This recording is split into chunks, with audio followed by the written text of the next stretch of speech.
Yeah, I can't look at that. All right, Kerbal time. That's going to do it for Space News. Hope you guys enjoyed it. Let's switch over to KSP. Oh, I couldn't look at that last one. That last one pissed me off.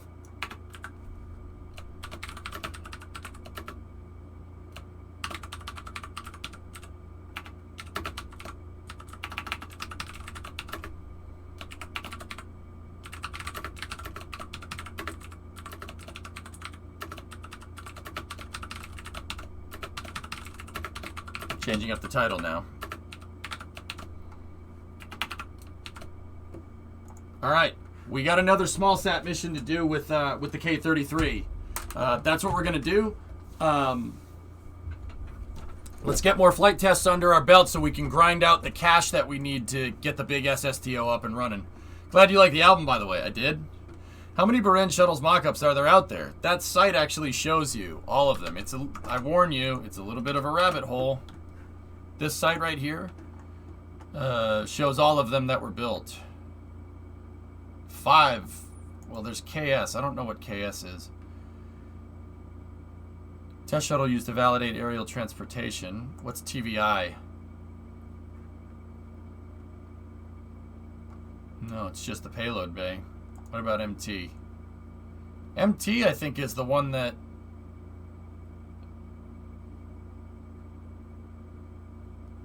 That's the one that Katya was just looking at. There's M.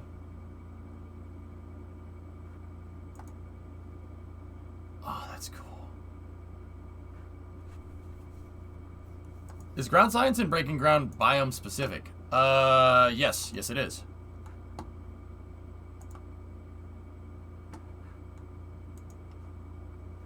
That's the one in Gorky Park. Oh yeah, that thing's not even close to finish. It's just a shell. Yeah.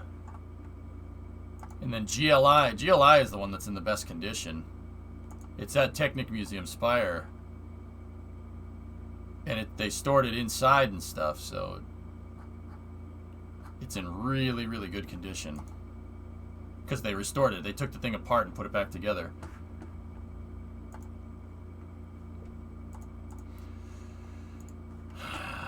Geeson, I don't want to see that.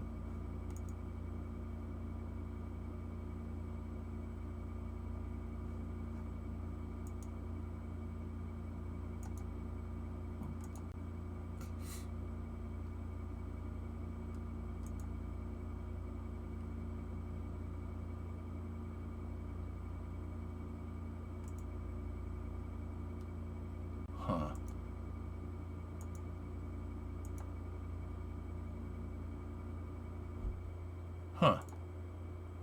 Landing gears straight from KSP. It's strikingly similar to the space shuttle's landing gears, and I've seen those things up close. It's very, very close. That part isn't. that part's not. That part isn't either. Oh, that's legit.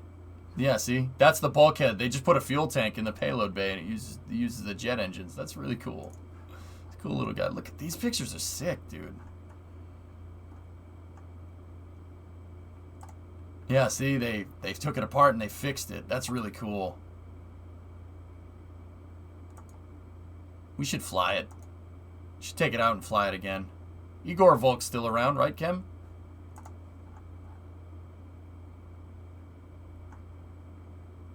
Think he remembers how to fly it?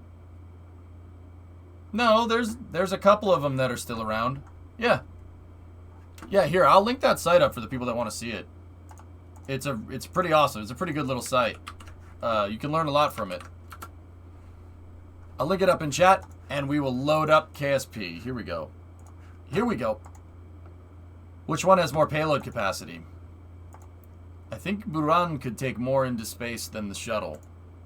The reason is because Buran does not carry engines in the back. It has no main engines. So you could probably take more payload.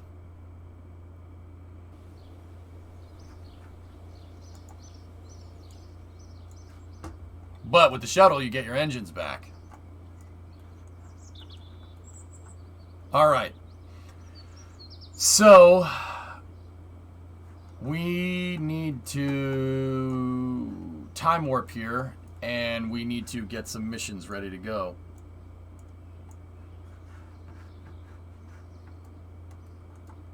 Yeah, I saw that, Signer. Interesting. Yeah, maybe Nighthound, if they would let me. It doesn't look like they would, though.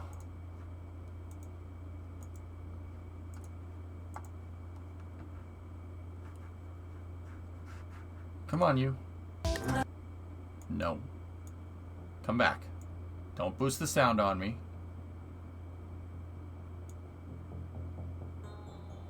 Alright.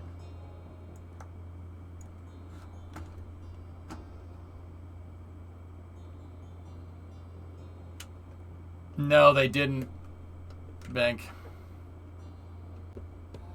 Yeah, they tried to get Burya back, and Kazaki court said, no, it belongs to this guy. Paper trail to prove it? Oh, no, we don't need that. Just shoot me in the face.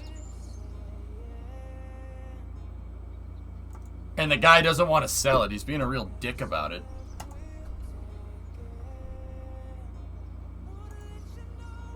And it's really, I don't want to sell it because I have a space shuttle. It's literally that. The guy would rather have it rot than give it back to the people that made it and fix it. It's really annoying, actually. Yeah, exactly, Prominent. I know what I have. No low ballers. It's that. It is that. Yeah, and he owns 14 Zenit boosters. How? How was that allowed? What the frick? How is that even okay? Stop it, Darren. You're drunk. Are you drunk? Yeah, he owns 14 boosters. We figured that out the other day. The guy owns both of the Burans that are in the MIK building, and he owns 14 Zenit boosters. What? And he owns the building that the Burans are in as well, that people keep frigging breaking into. Oh, that's infuriating, dude.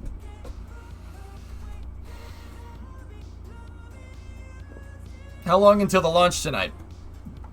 I don't know. Let me put the satellite together.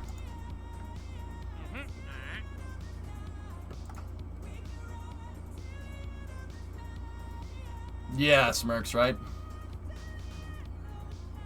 He has no Energia core stages, though. I don't even know if there's any of those things still around.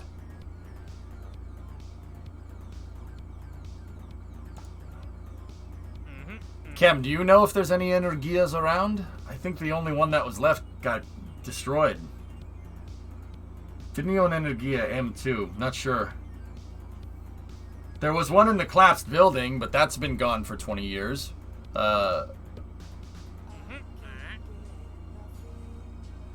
There's one thing he doesn't have, and it's stones. Nice. Do you use flow priority on your conventional rockets? No. It simulates the physics a little bit better, Nuclear, if you don't drain top to bottom. Why would you drain top to bottom? Real rockets don't do that. They have a liquid fuel tank and an oxidizer tank, and they drain simultaneously.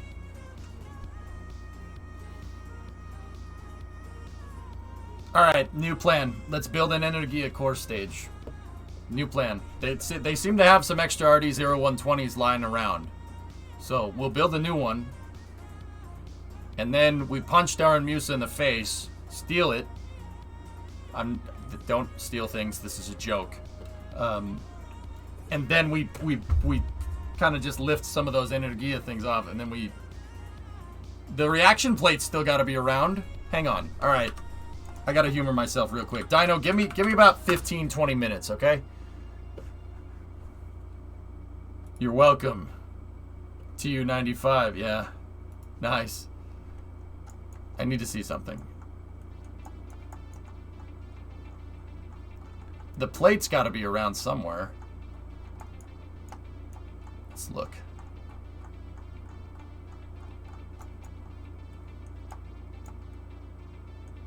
It doesn't look like they're attached to the TUAs, so that means they got to be on the pads. Hold on, let's go this way.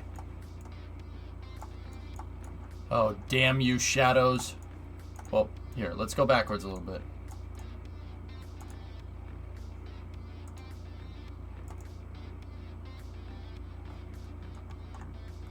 Yep. Plate's still on there. See the plate? There it is.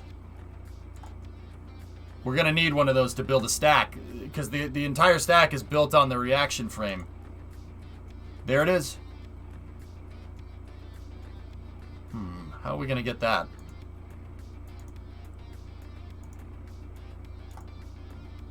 Damn it. It would be the most crazy resurrection ever. Now, by crazy, do you mean awesome? Here, let me check it one more time. Maybe this one will show it a little bit better.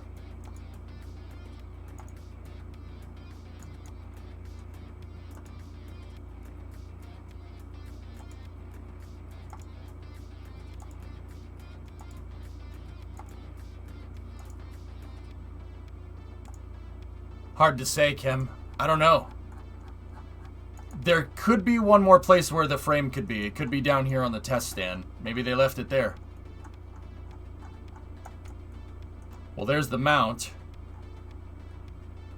Nah, it's not on there. Plate ain't on there.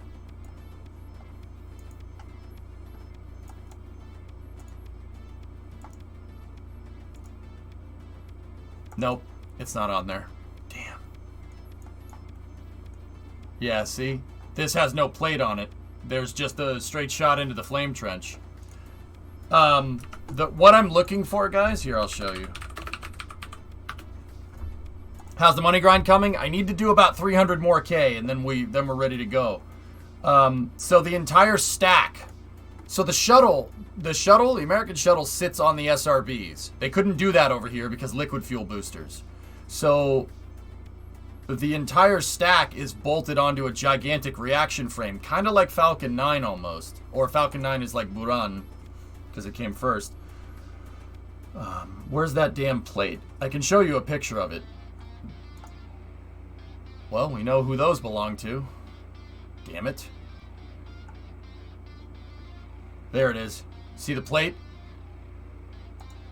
Of course EJ found the most potato picture. That's what we need. You need the plate.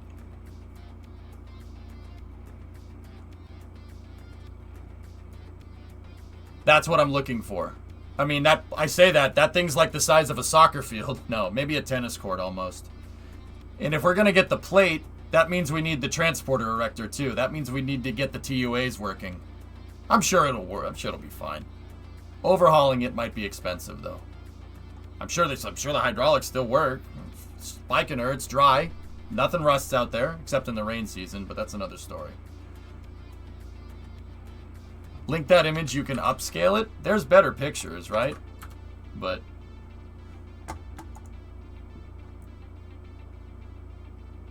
Kem, how much you think it costs to get that thing working? We could do it. I'm not, well, with money, but then again, that can be said about a lot of things.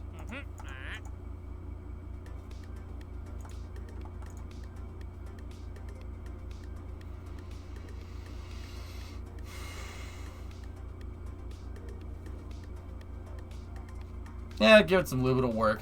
Bro, it's Soviet built. You could say a lot of things about stuff that's Soviet made, but durability, saying it's not durable is not one of those things. That stuff is built to last. That's kind of why I like it, man. But then again, old American stuff is built like that too, and I like that better as well. Brand versus the shuttle resurrected cost, the shuttle would probably be cheaper. Yeah, of course the shuttle would be cheaper, Bank. Yeah, it would be way cheaper. You know why? Because the production line for RS-25s is still open. Actually, they expanded it. Aerojet Rocketdyne. Actually, that's a bit of space news I forgot to share. Aerojet Rocketdyne expanded their factory in Los Angeles to build more RS-25 engines for SLS. Yeah, they opened it yesterday. This is the one we're going for right here. This is the booty shot that you want. Yep, we need the plate. Without the plate, we ain't going anywhere. Oh, that's just... Oh, that you know what? That's a nice picture. That's a very nice picture. Why are you standing there? Yeah, we'd need the plate if we were gonna build a stack. So we have the Energias, we have the Zenit boosters, we have the shuttle. We just needed core stage. Ken, we gotta find a core stage. You know what I would do in an unlimited money scenario? There's enough hardware left over to build a shuttle stack. Endeavor has the external tank and the boosters. We'd pay to get that done first, and then we'd go pay to get the museum. We'd build the Buran Energia stack and have a museum with that. It would make money. Oh, it would make money. That would make money. So we have 2 shuttle stacks instead of 1. Alright, so position a satellite in a specific orbit around the moon. This is a satellite. And then get SN15 next to them. We can just replace the Energia core with an SLS core. Good enough. Sure, they have a test article around somewhere.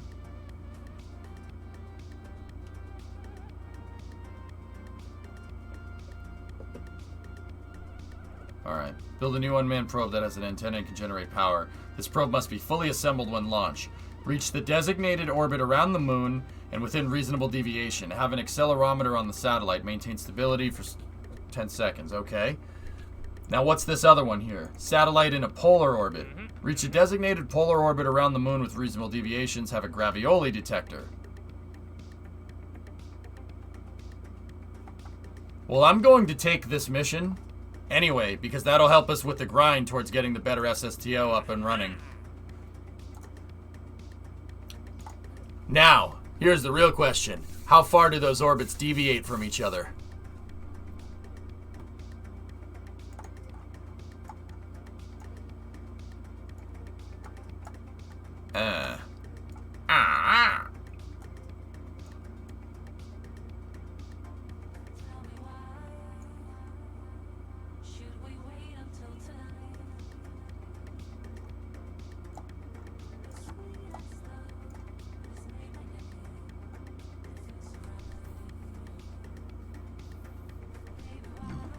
Only touchdown shot that I know of. Oh, it's such a great picture, Smirks. I know Atlantis is at KSC, but is the fuel tank and the SRBs outside fit for flight? No, those are fake. The nuclear, those are fake. Yeah, the ones at KSCVC are not real. It's a mock-up. The one in California at the California Science Center, the external tank that's there, that's real. That's ET-94. It's real. It's an LWT tank design. The reason why they never used it is because it became outdated. There's only 3 external tanks that are still around to my knowledge. There's the main propulsion test article in Huntsville. There's a junk external tank sitting in Mims, Florida somewhere. Yeah. It's there. I don't know why. It's in Mims. It's in the, not Mims. It's in the middle of nowhere. And then there's ET-94. There was the original tank structural testing article that was at Michoud, but it got taken out by a hurricane in 2017.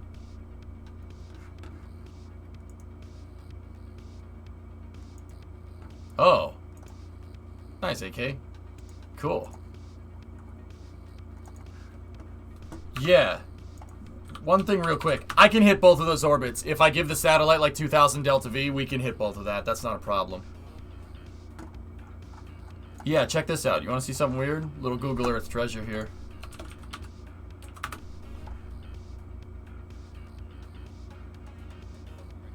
No, it's not Mims. It's further north. Juice spot.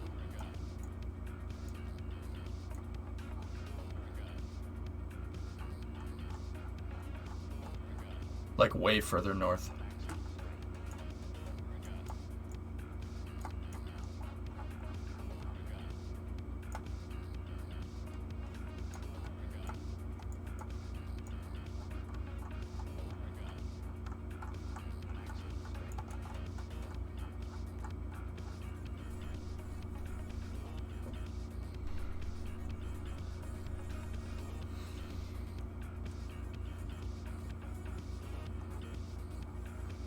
Strangest thing. I know why it's there. It was left over from a museum tried to get it after they retired the shuttle program, and they get it and they got it and they parked it there, and then approximately went bankrupt right after that. So it's been sitting there ever since. But yeah, that's a real one. There's 3 of them. Yep, 2 of them are flight tanks. The prototype external tank was destroyed in a hurricane, which set the SLS program back by a year, by the way. Not a lot of people know that. Why is it just sitting there?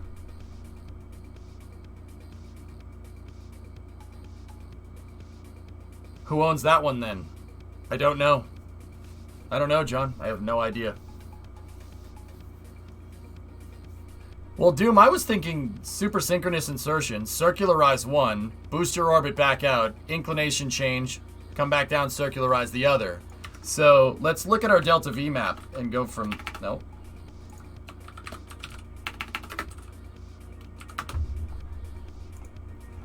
So how much are we talking here to do that? So we need 860, 280, 280, and 280. And then the inclination change. So let's just do 280 times 4, right? 280.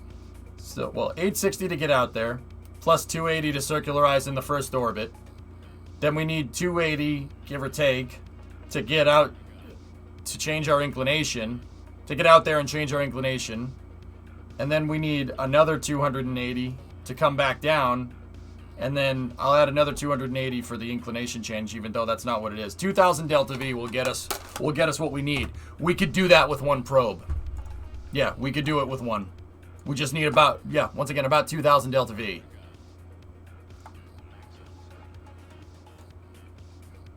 Okay, back this out for a second. It's cheaper to visit both orbits. Yeah. Remember, we don't have much payload capacity here, guys. What's the best?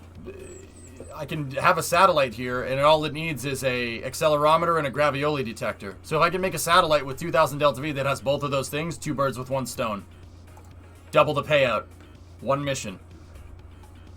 So we're going to rideshare, not rideshare, the SSTO here.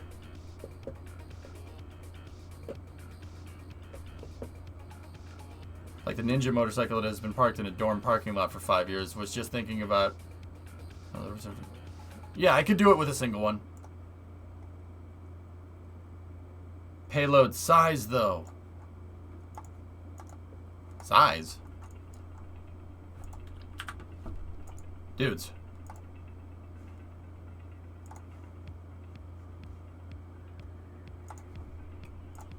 Accelerometer. Gravioli detector. 2,000 Delta V. Size? Probodobodine.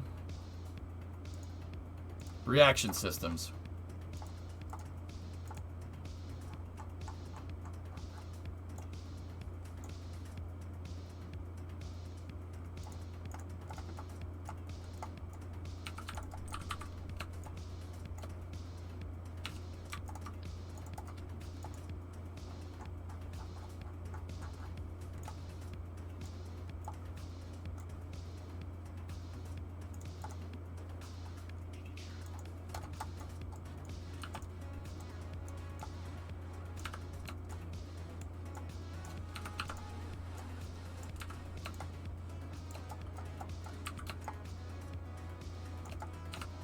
There you go. Done. Add another Oscar tank for injection? Why?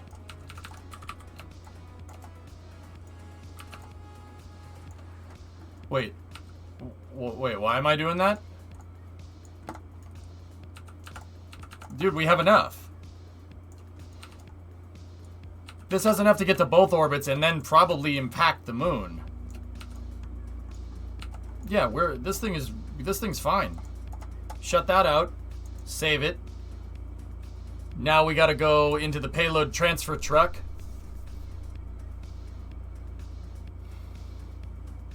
No, Corey. No. I may have misspoke, or you may have misheard. I don't know which one it is. 2,000 from low Kerbin orbit is what I factored in.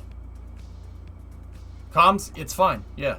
The comms work. We just sent a probe similar to this Jackery out to Minmus, dude. We're good. Alright. Let me find my payload transfer truck. I already have one out there, but I'm going to send out another one.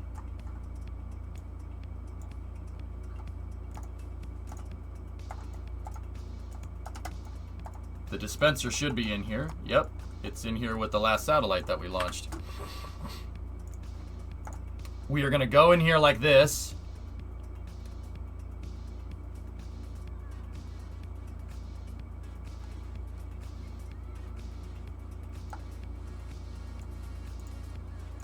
Merge the Mark 0.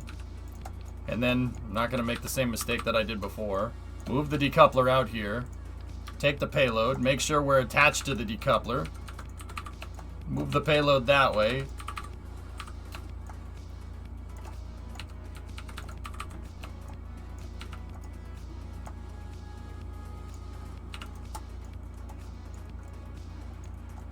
Make sure that's locked out.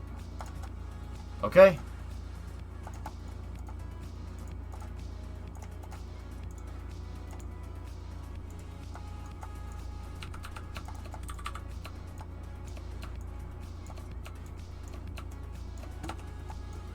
Save that, put that out there, but first we have to fill the thing up with, we have to fill the pad up with fuel. So 3 fuel trucks and let's go. Why 4 antennas when they aren't combinable? Because it looks cool. I saw it, Switchio. Yeah, I already changed it. Great minds.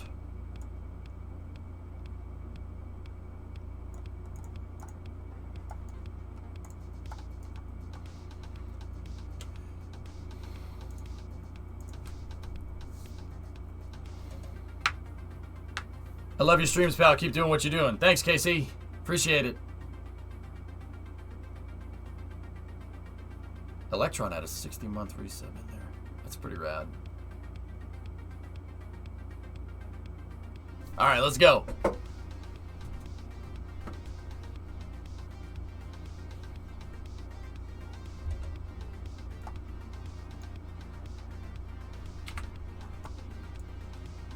The SSDO is already sitting on the pad.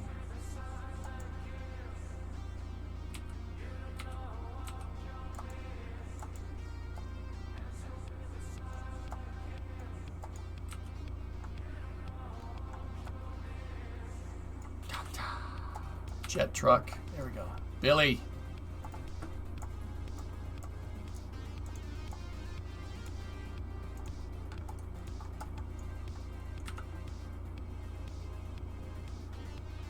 Just headbutt the dashboard, it's fine.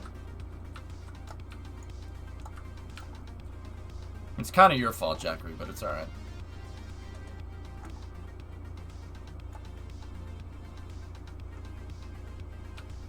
Jeff?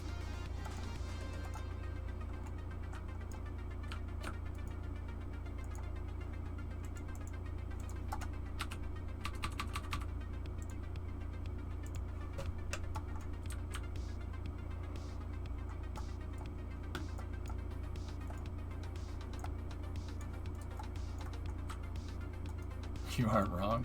Right on.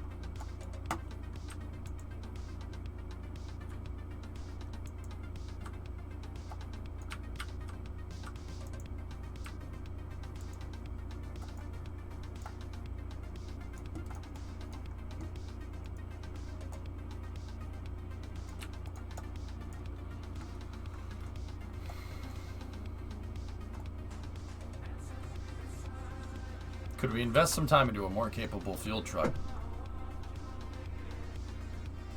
I mean, I guess.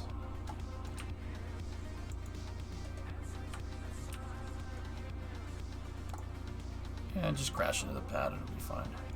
We've both grown in those 6 years. Yeah, that's true.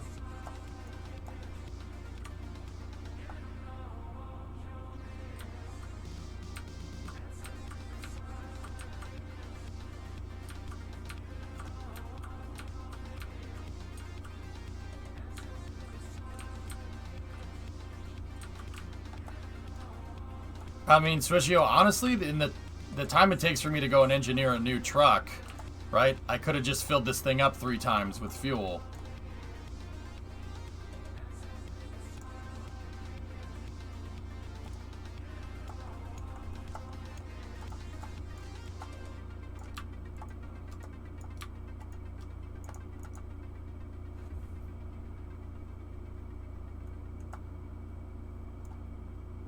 I mean, building a bigger fuel truck is more difficult, dude. You got to get the rover wheels right, etc., because now we're holding up a lot more mass. It's honestly better to just keep using this for now. Now, when we get to the big SSTO, no. Pad refining makes more sense in that regard.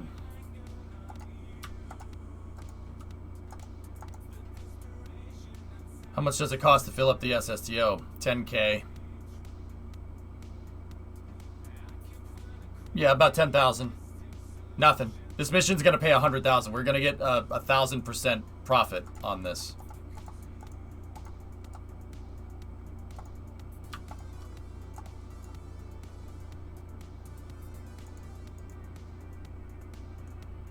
Ten times as much money as it costs to fuel it.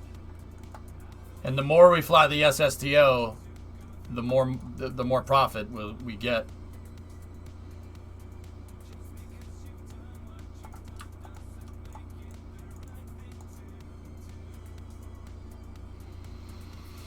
Hey Apollo, what's going on? How are you?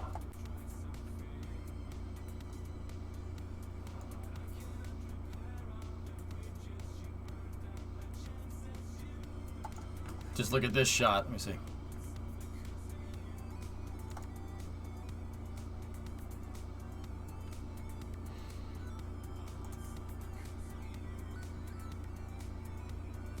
The beast is about to wake up. Yes. That's cool. I love the pictures, dude. That's my favorite part. Russ Cosmos is just like, yeah, of course you can see this. Sure, no problem.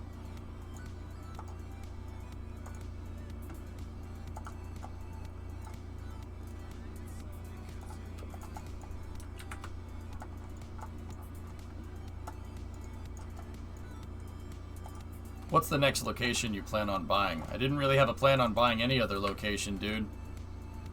Not anything concrete. Eventually I would like to grab the desert so I can launch more different types of rockets and not have to worry about frame rates. The problem with the SSTOs is that this thing would be great at the desert. It would be great to use that out at the desert, but this thing does not. I don't think this thing has the delta V and the performance that we're looking for to launch into a 6-degree inclined orbit.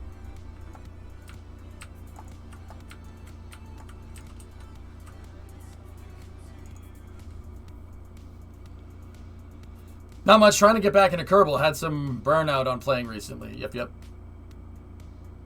Yeah, see, the big one... Exactly, Yarg. The big one would. The big SSTO could operate out of the desert, no problem. But the runways at the desert... The runway at the desert is not long enough. I'm serious. It's not long enough. It is not long enough. I am not comfortable. Dude, I could barely land the thing on this runway. And this thing has all the marks on it and everything, and I know it, you know, altitude above sea level, etc., etc.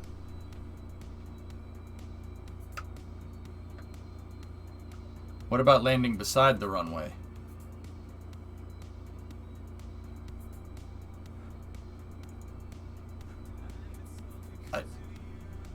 The desert launch site is up in the hills, man. No, I don't want to do that. That ain't a good idea.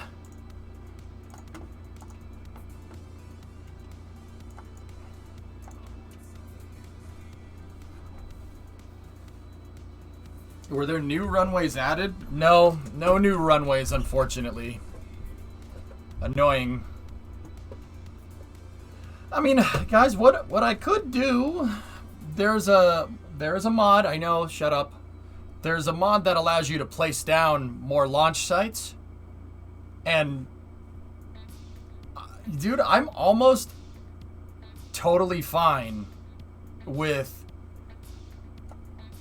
literally putting down another one of these Like right there. And that's it. I just need to be able to put a pad right there. Like, as long as it's out of render range of this pad, and, you know, we like, move it over here, and then we could have another one over there, and we could operate 3 different launch vehicles. Yeah. Literally, I just need a flat plate. I just need a flat surface, and if it has a spawn point on it, that would be even better.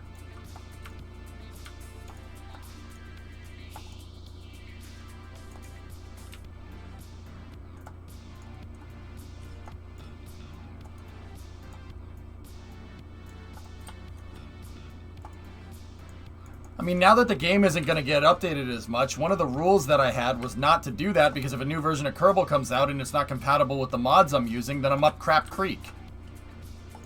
With no paddle. So...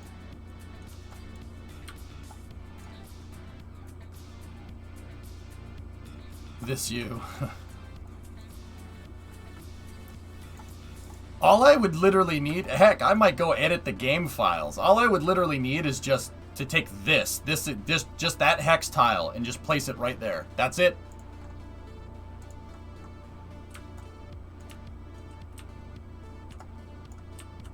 I don't really see the need to use... I don't really see the need for a ground anchor in this design. The pad is just designed to move around on the ground. If anything, that helps absorb Kraken strikes. EJ doing mods. What simulation is this? Asks chat to not make a big deal out of it.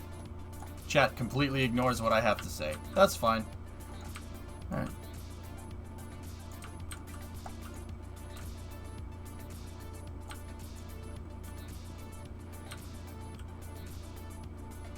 I mean, what did you expect? It's chat. I don't know. Some decency for a change.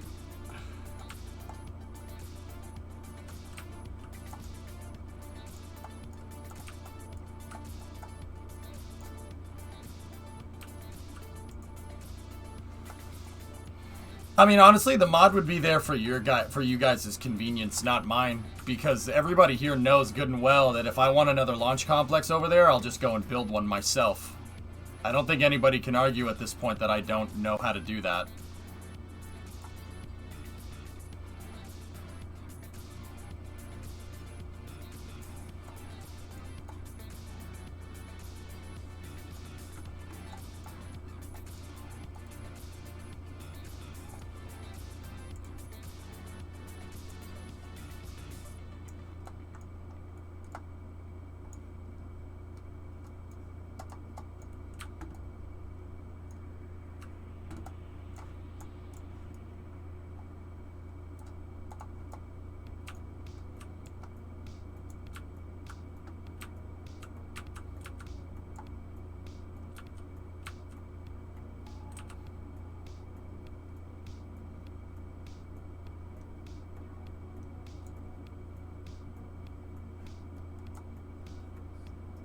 What the hell's going on?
That was strange.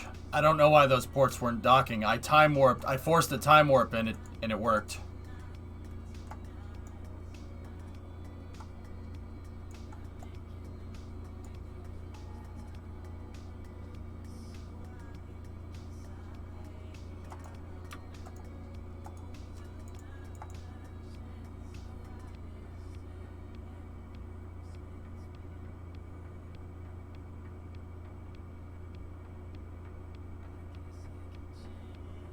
Weird.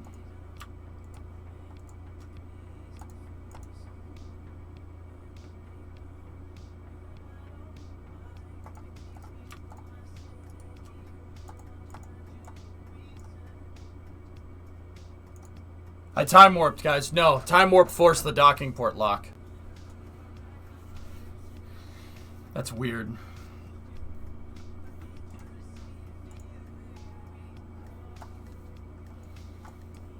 That might be enough.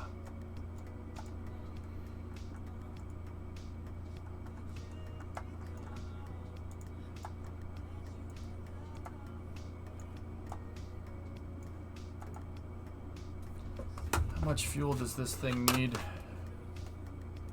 So 720 plus, or 720 times 2.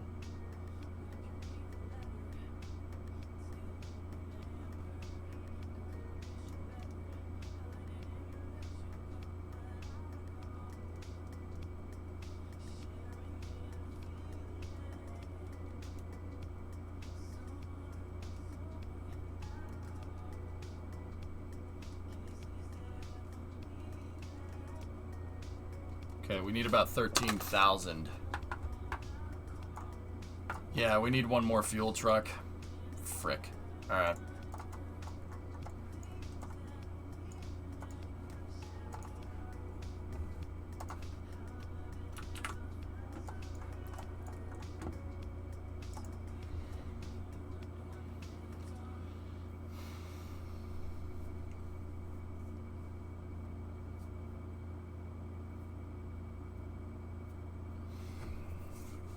Yeah, Swishio, I don't know, man. I've made runways out of those fuel tanks before, dude. It works. Dude, it works, but the problem is if the runway ain't on a solid surface, then you're going to have a really bad day. Yeah, it's just the pads work better on completely flat ground. That's all.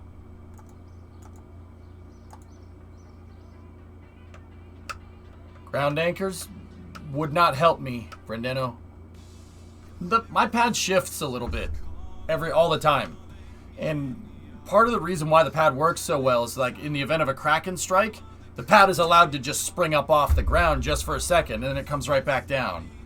I'm not sure what the tested results would be trying to dock stuff together when everything is hooked down by ground anchors. I haven't really tested that, to be honest. I don't know how that's going to end. I mean, for the landing strip. I mean, well...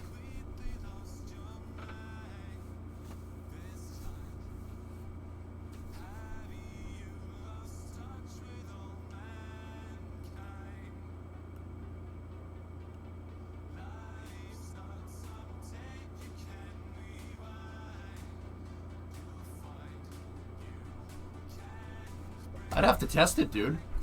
I'm serious. I would have to test that.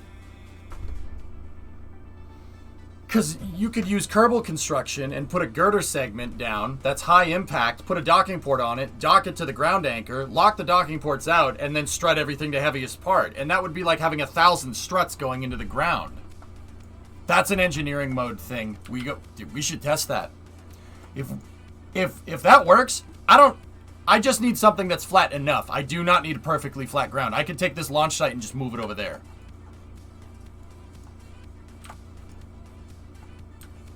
But Yarg, we could use Kerbal construction to shim the pad. That way the pad isn't sitting on hydraulics.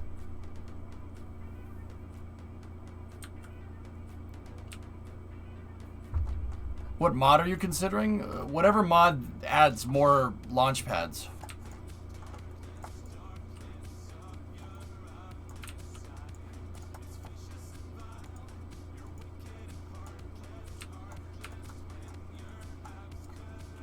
SpaceX intervened in the lawsuit. They are now defending with Blue Orange. I don't. Yeah. All right. Which begs the question: why haven't I done it? Because I don't know how many times I can reuse a pad before it gets inoperable and we have to fix it.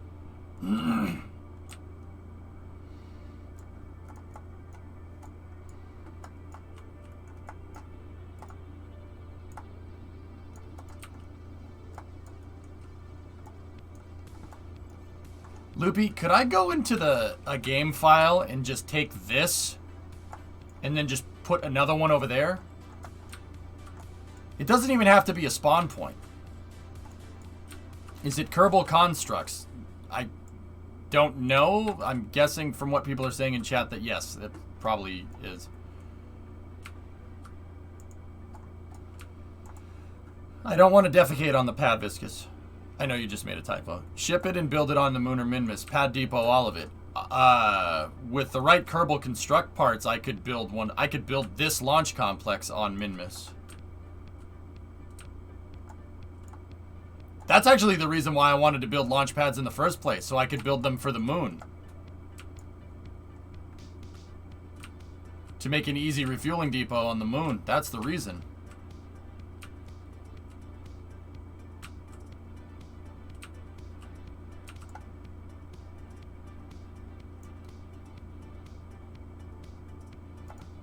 You see how the pad bounced a little bit?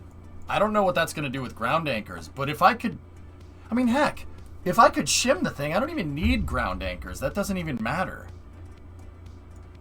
Yeah, I don't think I need Kerbal Constructs, guys. I'm not even kidding. I don't think I need it. I definitely don't need it. I don't need it.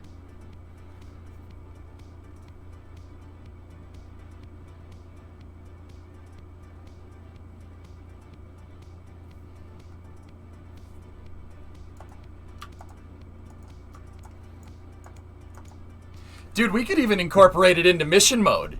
If we got Kerbal Constructs and I wanted to make another pad out there, it would cost. We could make it cost money. I'm in for that. It costs money. I can't just poop a launch complex out.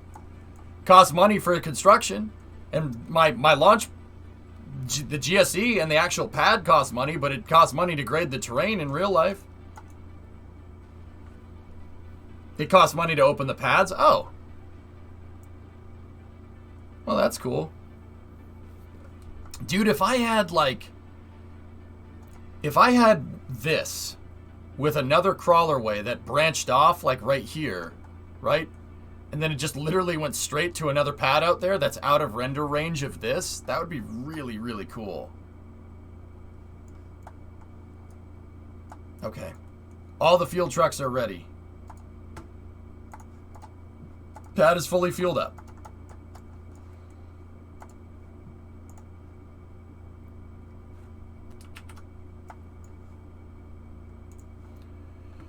Tesla AI Day is starting soon. Do we want to check it out?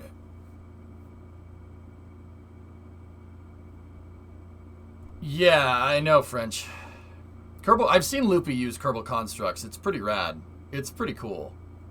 But I don't want it to mess with the gameplay too much, you know? I just would really like an extra launch site, you know? Just another launch site that is out of render range that's over there.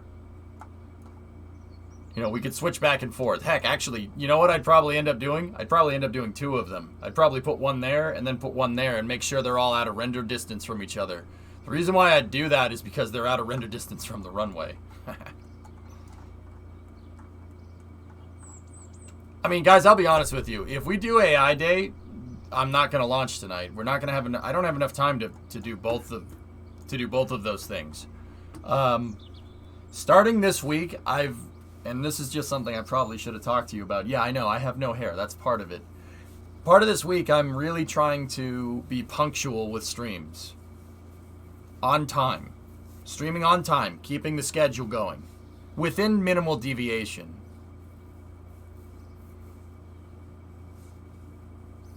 Yeah, Loopy, I'm kind of with you on that one. But I kind of want to watch it too. But I'm kind of with you on that. I'm trying to be classy. Frick AI Day. Alright. KSP it is. All right.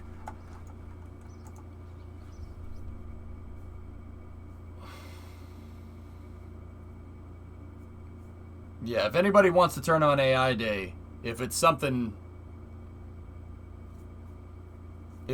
cool, tell me. This is what I did with Kerbal Constructs a little while ago. Let me see. Yeah, Loopy, this is the picture that I was recalling. Or this is the photo album. The Fatalbum. Yeah, this is cool. Yeah, I just need something like that, dude. I like that too. That's cool.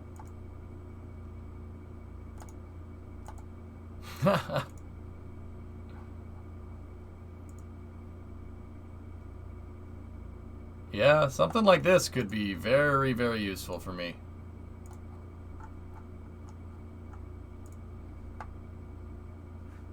The next Duna transfer window is your 5-day 368. Okay.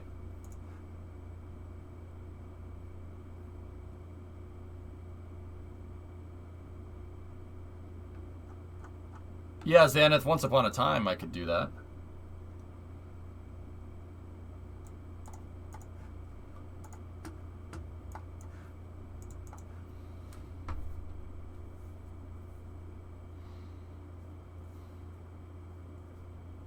It'd be cool to do that. I mean, all I need is just, like I said, all I need is just a flat plate. Just a flat plate to put it on. Should be fine. Or, heck, even a spawn point would make things easier. There's a vessel, there's window planner, John. Yeah.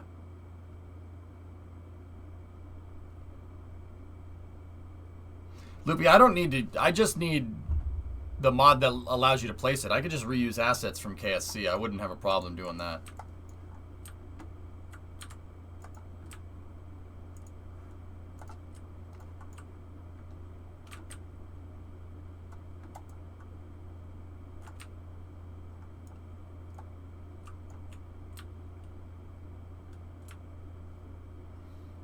The pads there are actually flat plates that I put a making history pad on top of. Yeah, just a flat plate pad. And do we have a crawlerway that doesn't have the ridges in it?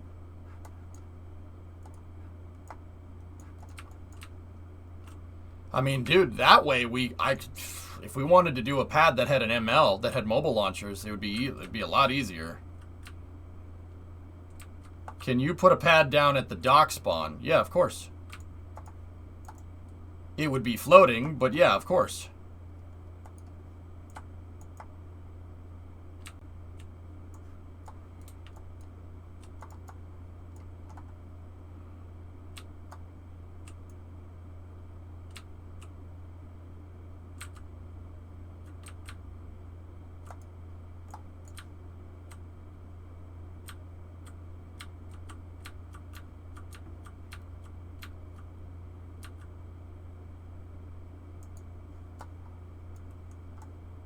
Actually, the floating pad would be level on that terrain. Not necessarily. The center of mass would need to be in the center. Ship's center of mass needs to be in the exact center of the ship. If it's not, the ship's going to list to one direction or the other. Actually, that's not entirely true, but that's why ships have ballast tanks.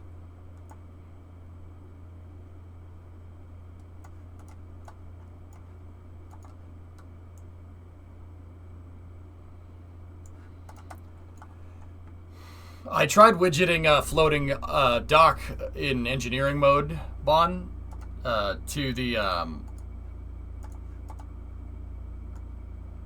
tried widgeting a floating dock to the ground in engineering mode. It didn't work. It really didn't like it. Anyway, guys, I have to use the restroom real quick. I'll be back in a second. Then we got to put the payload in, and then we're good to go. Then we're gonna get ready to launch. I'll be back in 1 second. Just gotta pee.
Okay, let's do this. Ah. I also have some digestives that I got. We got biscuits. We got the biscuits. Discovery, go at throttle up. All right, let's do this. Crane is operational.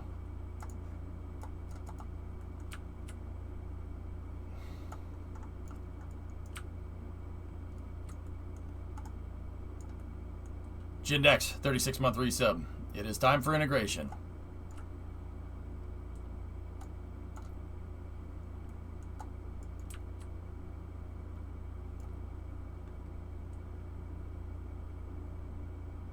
Discovery, go at throttle up. Hey, Ordon, 20-month resub. I just want to watch the big SSDO discover the freeing forces of explosions.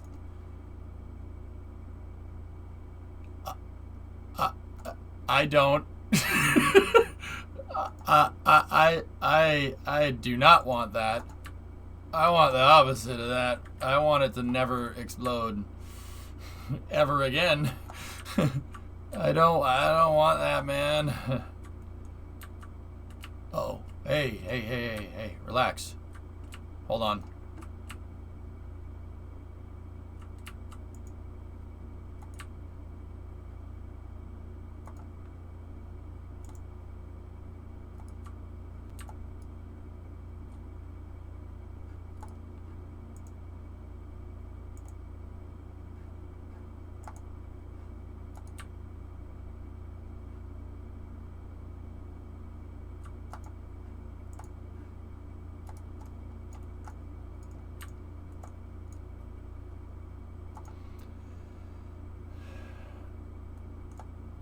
We've had enough of that. Yeah, we don't need to do that. I don't want that. Okay. We are opening up the payload bay door. And then there's the old dispenser from the last mission.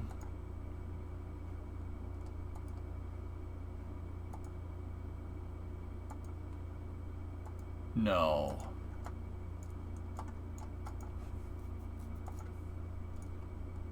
It's fused.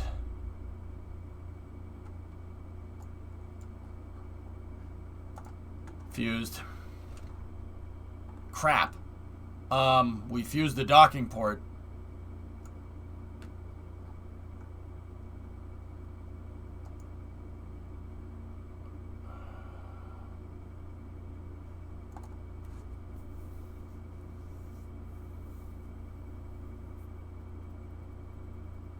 I have KML that'll get around it. Yep. Alright.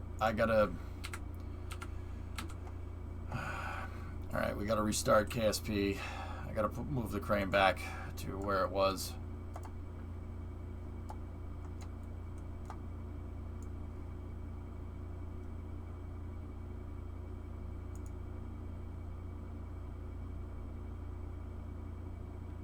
Can Kerbal Construction fix it?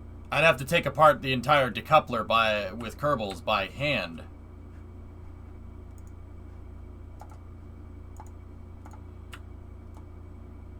That's why this thing is binding up too. The struts are not doing me any favors right there.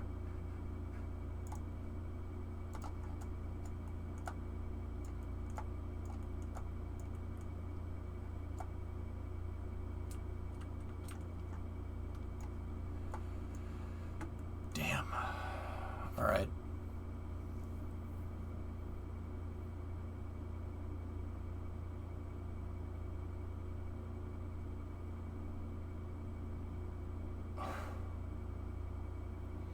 Yeah, we're gonna need KML. I have a utility tool that I can put the persistent file in to fix it.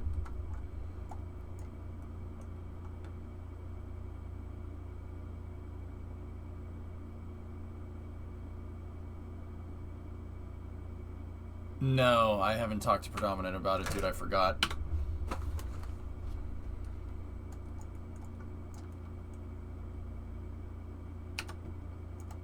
Alright. I need an emotional support biscuit. I need an emotional support biscuit. Biscuit. Oh.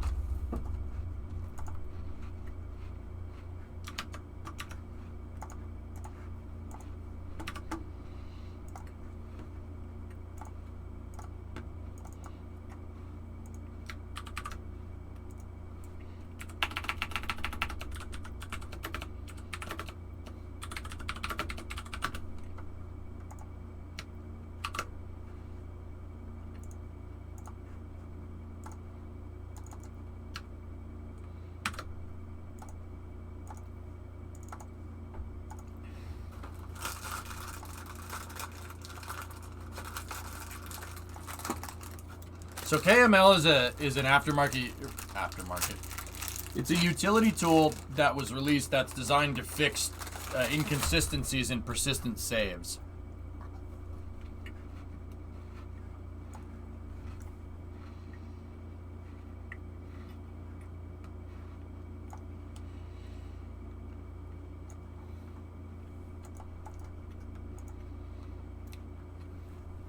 Like fused docking ports.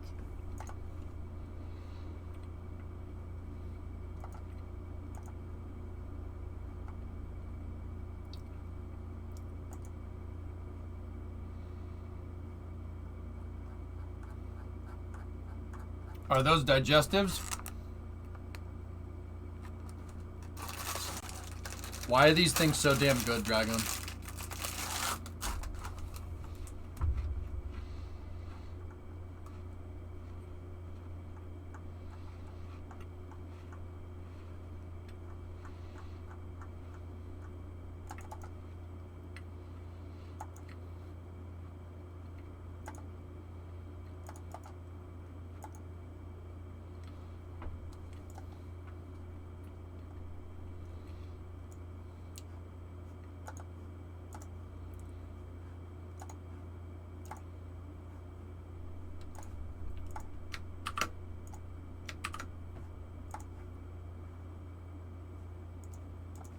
All right, that's it.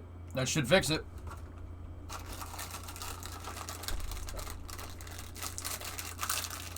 There's a fused docking port on the pad. KML will fix it.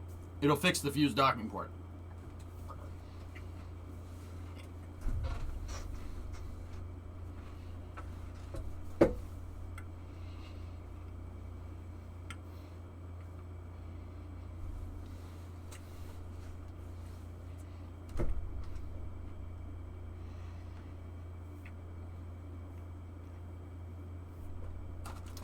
You know what I want to do with these?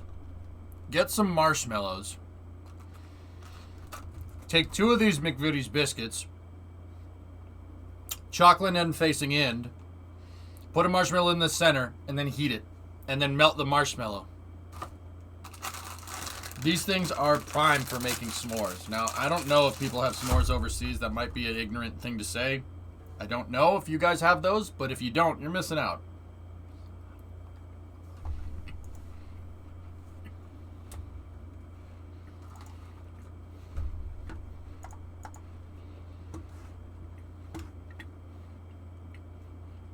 Mm-hmm.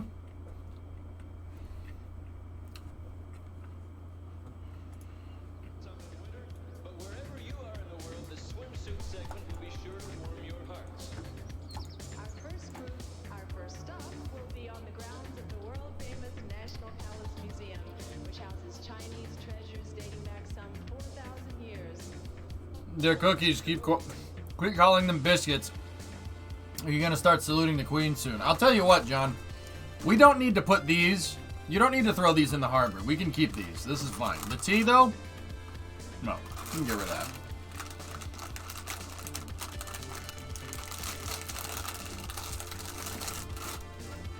You're a very smart dude. If things worked out differently for me in school, I would have done aerospace engineering. Alas, I shall try. That's all you can do, man. Taco, you know, dude. If it, Go at throttle up. hey, Bram, 45-month resub. Thanks. If it's one thing that I'm noticing, and maybe just it's a pattern. I don't know. I don't know if it's something with me and my old age or whatever. Not old age. I'll say older age. I'm not that old.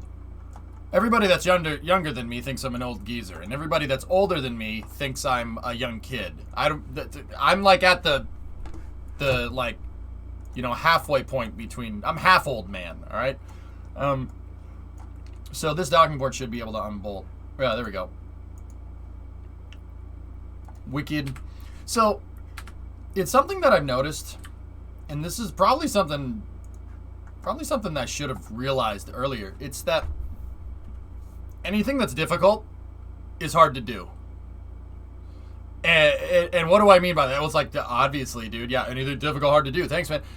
I probably should have said that right. Anything that's worth it is hard to do. Every single time. The hardest tasks are the ones with the highest reward. It never, ever, ever, ever, ever, ever fails. You can apply this logic to Kerbal. The SSDO was difficult. I did not want to do this. I will tell you that right now. I didn't want to make this. It was going to take so much time.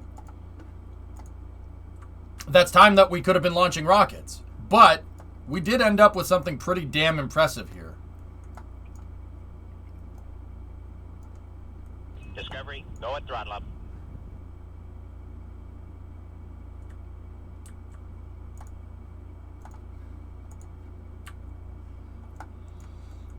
$26 months. So, dude, it's something I probably just should have learned when I was younger.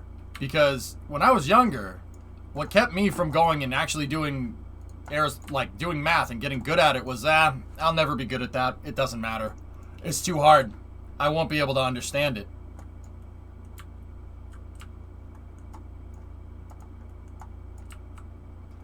If it's something that I've learned in my older age, that it's better to go toward, do the harder things. Do the harder things and get it done. Take ownership of those tasks, dude. Own that crap, man. Own it.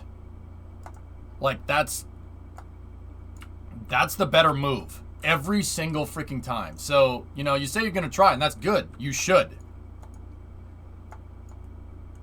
Hey, yeah. We choose to go to the moon in this decade and do the other things. Not because they are easy, but because they are hard.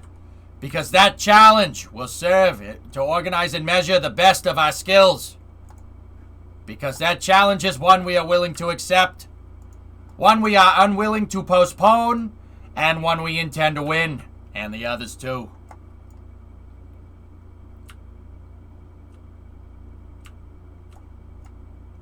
It's true. So, alas, you'll try? Good. Friggin' do it. Do it, you wimp. You won't. At least JFK didn't have to deal with court delays. Yeah. He only had a coup attempt by, pro-democratic CIA operatives backfire in his face in China and almost threw us into a huge nuclear war. Right? Yeah, no court cases, though. No. That Bay of Pigs was not a good idea. Interesting time in U.S. history, if you want to read about JFK's early parts of JFK's first term. That dude, he hit the space bar too early, just like that. No, that scared the crap out of me. No, I just activated all the SRBs, but they're inerted just in case. Idiot-proof, remember. Yeah, interesting parts. The space program, dude. You can go read about that stuff. Yeah, he didn't have to deal with court stuff, but he had to deal with a bunch of other things. Other things.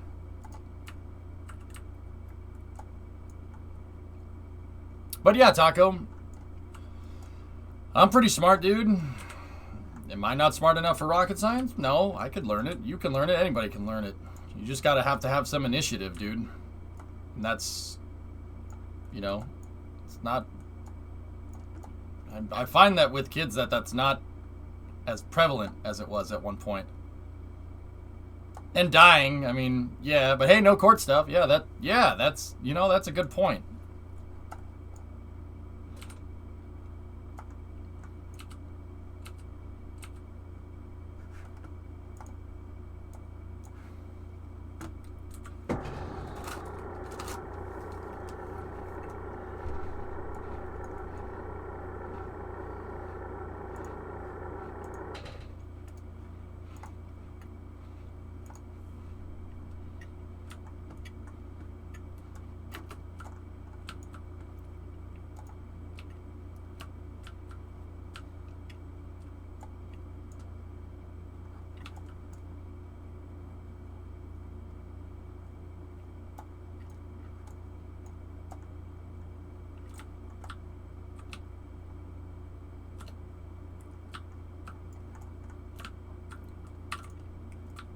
Oh, Ando, you're here. Great. Can't enjoy my damn cookies.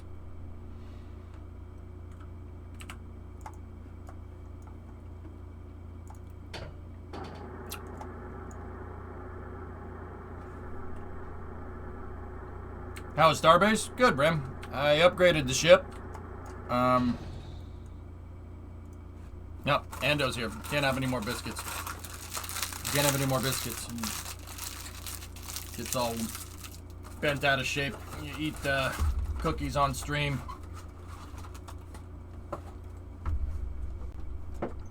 I also watch the VODs. That's not my problem. You can skip around in the VODs. How bad is the crew tower right now? It's definitely drifting. It'll still work, but it's drifting.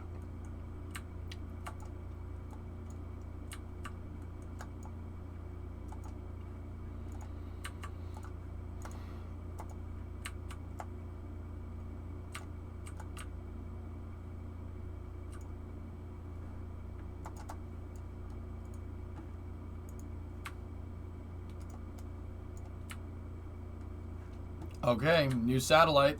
Who dis?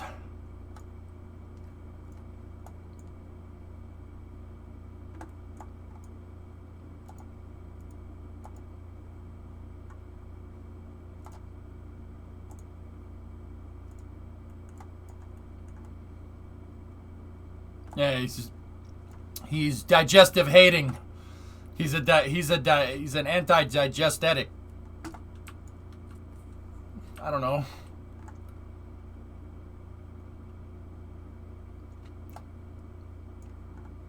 Yeah, Superfits, it's pretty rad, isn't it? It makes me pretty happy, dude. I don't know about you. He's indigestive! That's right. That's probably not good for the crane when you do stuff like that.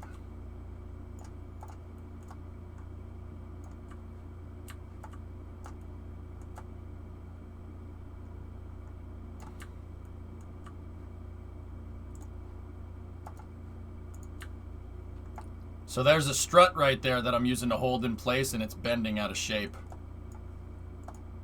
And that's binding up the crane. See the strut right there? That's the sun. See that? The crane is sagging a little bit. Discovery, go at throttle up.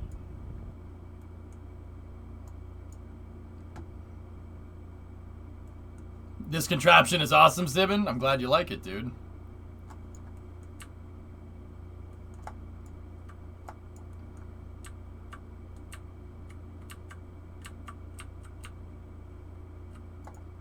Yo, that spacecraft is tight, son. I mean, left, right, left, kick.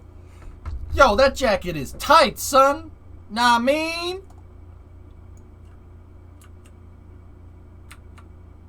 All right, check for alignment here.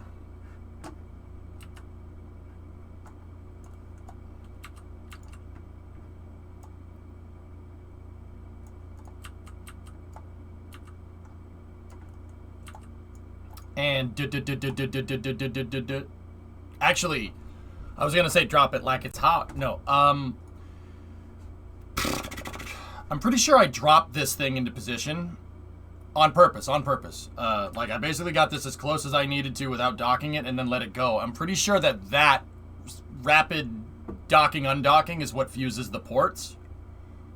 So we'll try it again just to see. Ready? Oop.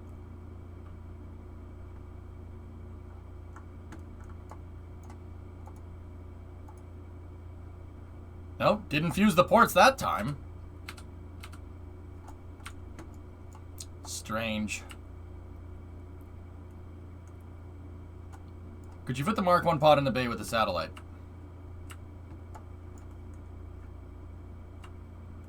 I could, but why?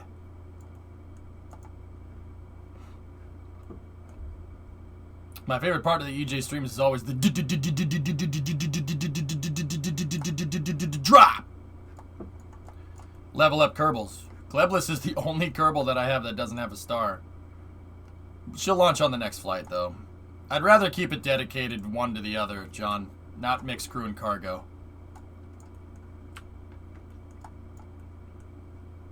Turn down for what? Remember the Tuk Tuk stream?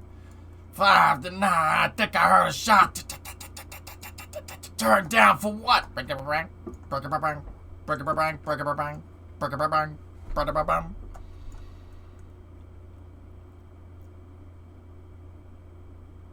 Will the SRBs remain reactive? Will they remain activated forever? Yep, like forever. Yeah, man. Why? Does it bother you? Doesn't bother me, I don't care. My favorite is when EJ drops the SSTO on the runway too hard.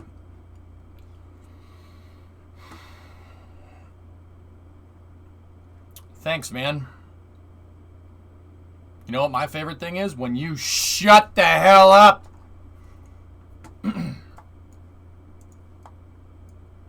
The OG Turn Down for What video is the best video ever produced, by the way.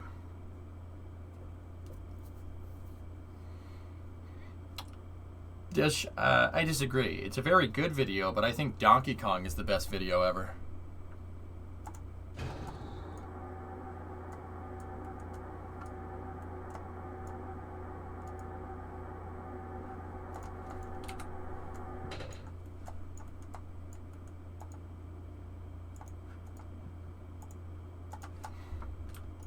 They're all set to the 0 thrust with no propellant, so they're inerted.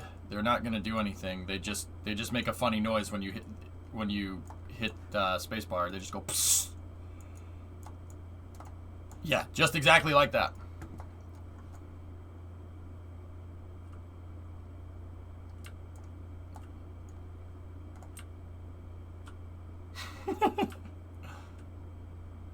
Chug Jug Automaton cover. 10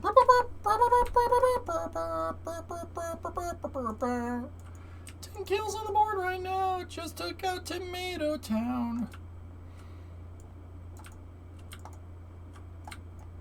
What's up, Element? How you doing?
All right.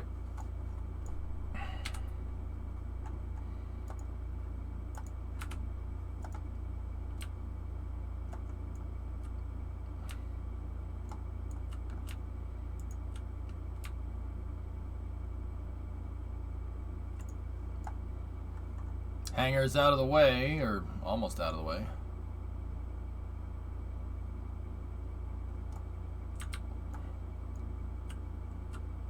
But you can see, look at the crossbars on the hangar. They're bending. You see that? Something is causing the crane to bend, and I'm not sure what operation it is, but it is bending.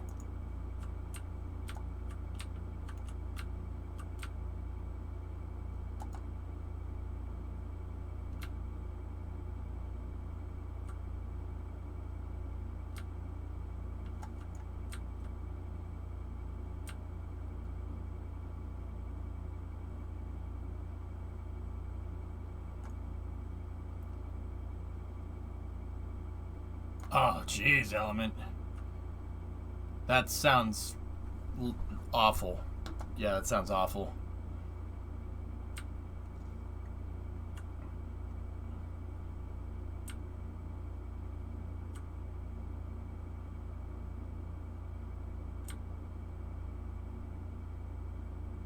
Yeah. Rockets are the only thing I know, Vulcan, where building the assembly the assembly building can move by itself, literally self-propelled skyscrapers, and that is literally the simplest solution, because it is almost totally, almost in every scenario, it's worth it to just keep the rocket in one place. You know, like the only exception I guess would be the mobile launcher. You know, like there is, rockets are the only justification for building a freaking, you know, assembly tower or mobile service tower that is quite literally as tall as a skyscraper, right? That also moves. There's not many other applications there where, you know, you'd want that.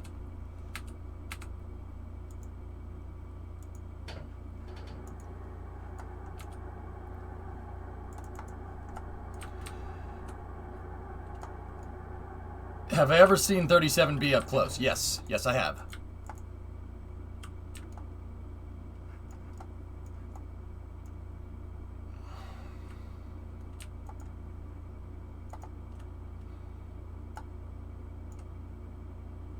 Vandenberg is hands down my favorite, yep.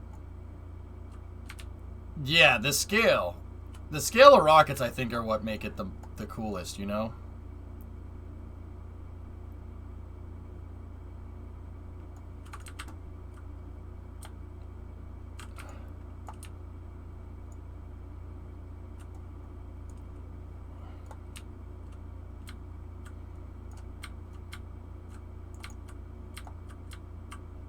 Well, Chief, I was about to say ships are probably the only thing I can think of where it would necessitate, like, building huge sub-assemblies or building a huge thing and actually moving it somewhere.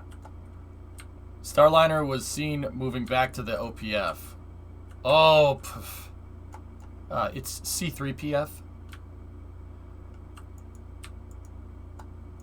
Commercial crew and cargo Starliner processing facility. Obviously. Alright, dudes.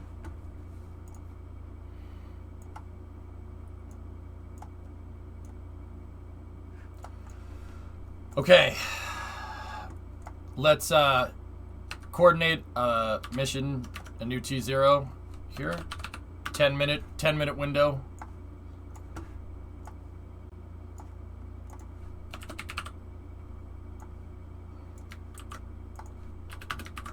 All right, so this is Porbo, nice.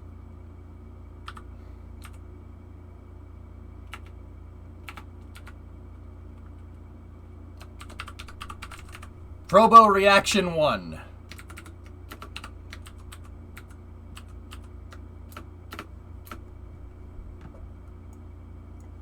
It's a Mark II sat, revision 0. Orbital parameters are 85 by 85. Sat deployed to the Mun.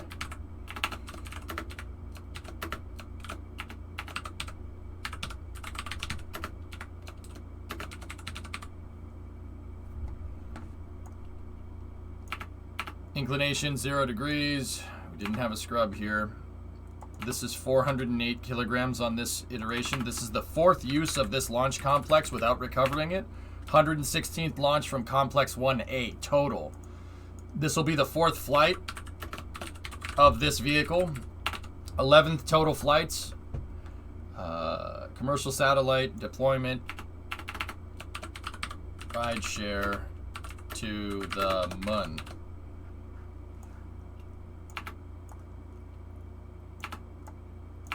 Alright. Save that. We are going to go year 4, day 329, 501, or let's go 512 on the dot. Don't have a landing date just yet. Okay.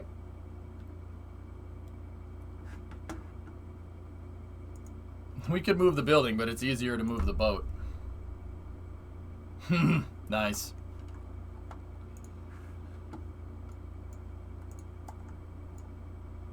Alright. Let's go down in here.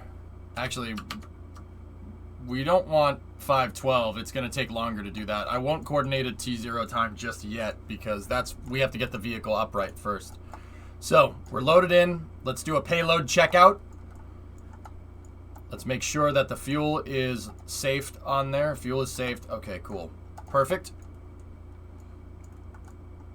Let's check the docking port drift. Oh.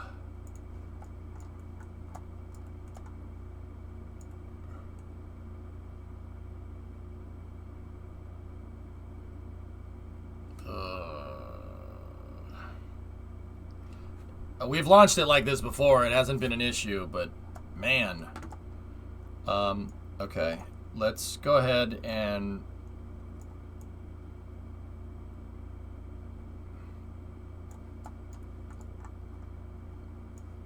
attempt to get these things back into their position a little bit.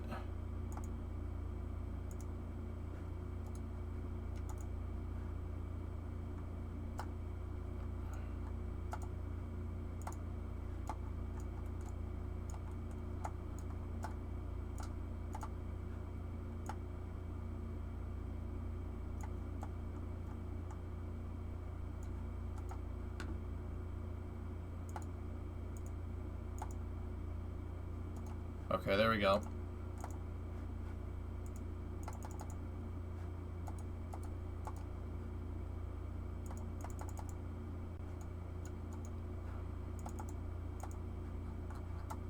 There.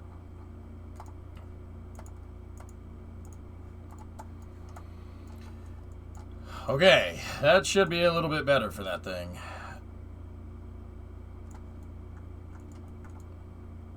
It's still sagging a little bit right now. I find that docking port drift happens when we go to integrate a new payload. It happens all the time, which is a little weird. And this happens too. Oh, geez. Oh, what the frick happened over here? Yeah, remind me to not leave this thing sitting on the pad. Do the integration in one shot. Reloading the scene really makes this unhappy. We're not, O-Force. I mean, if there's anything cool with that, you tell me, okay? Alright, so all of our controllers are unlocked right now. That should be set to the 0 position. That should be set to the 0 position. That should be set to 0. We're going to unlock the TE right now. And the launch box. Okay. Would it be better to integrate, not dock to the pad? Well, it seems to be the case, John. Or find a better way to make sure those docking ports don't move around. But, yeah. I mean, I could integrate with the thing when it's just sitting there. It could just be sitting on top of the pad. But attaching the SSDO to the crane, etc., could, because the SSDO is on landing gear, could cause a crack and strike. Especially if I'm pulling payload out. It could crack and strike the crane with the SSDO. I don't want that. Because the suspension, when the SSDO is sitting on top of the pad, the suspension is compressed because it's under load. If I go to dock it, the suspension decompresses and then physics reloads, and it'll spring shot off the surface of the pad, and it could crack and strike the crane and kill it. I don't want to do that. How do you get KSP to not crash when having large vehicles? I have a really nice computer.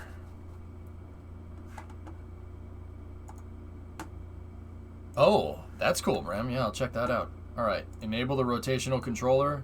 Enable the TE rotational controller. Enable the master rotator. Okay, let's take a vertical.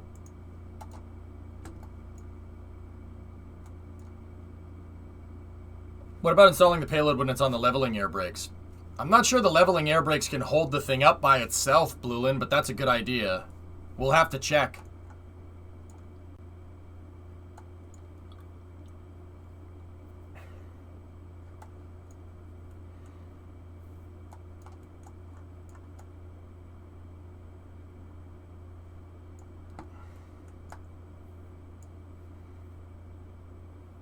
Or Blue Flare, not Bluelin, sorry.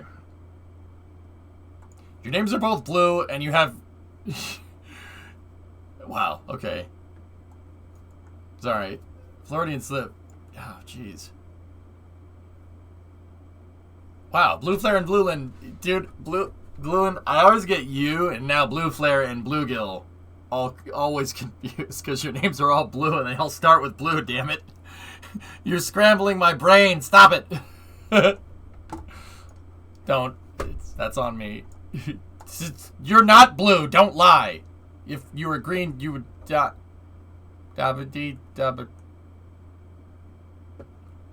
I'm stopping. Yeah, good luck.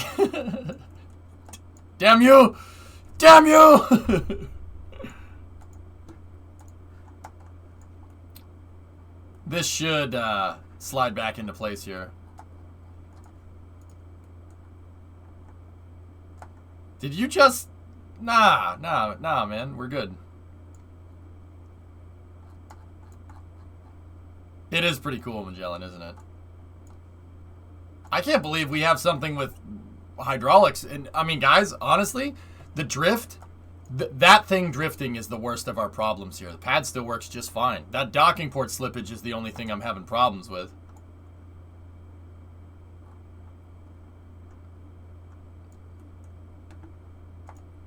Maybe if we just give it a little bit of this.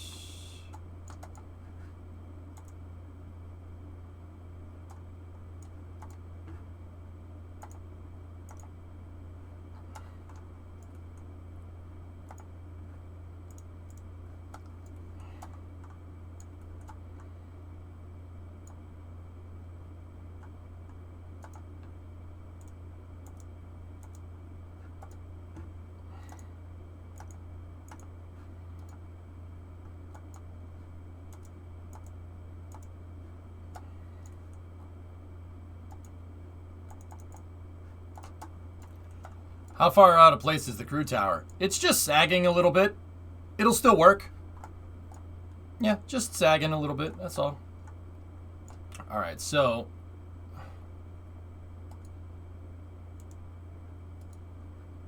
Okay, we've locked out the launch box rotational control.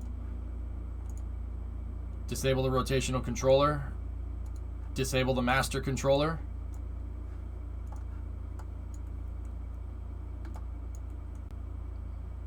That thing shouldn't move around. Ain't gonna move around now.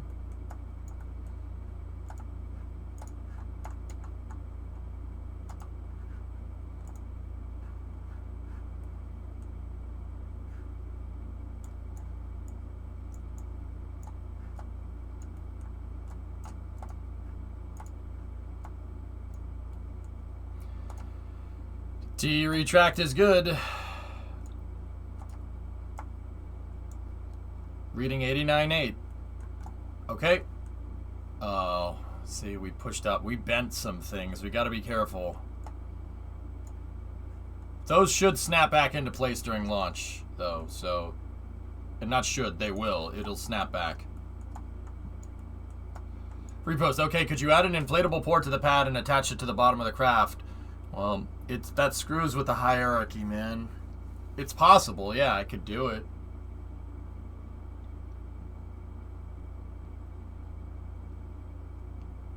It does mess with the hierarchy a little bit, though. Okay. We'll coordinate our T0 time now. So we're going to go 5:16 on the dot because we're at 5:47. So that's T minus 10 minutes and 13 seconds. Count is resumed. We are go for fueling.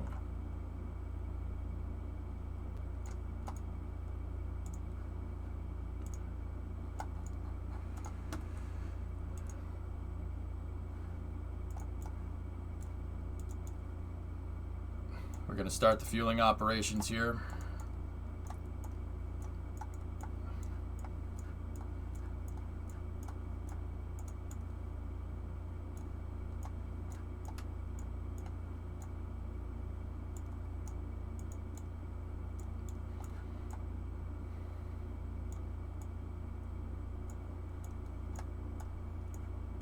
Fueling operations have begun.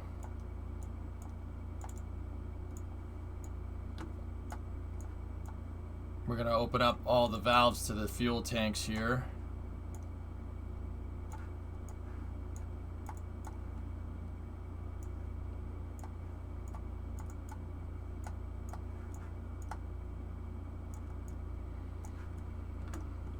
Okay. Forward fuel tank is open.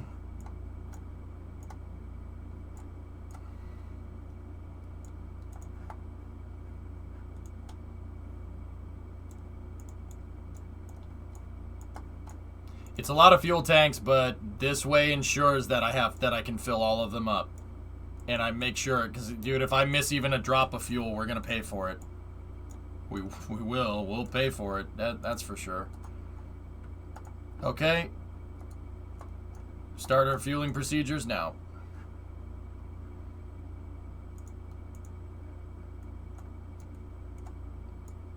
Put it on supports and retract the gear. No hierarchy change.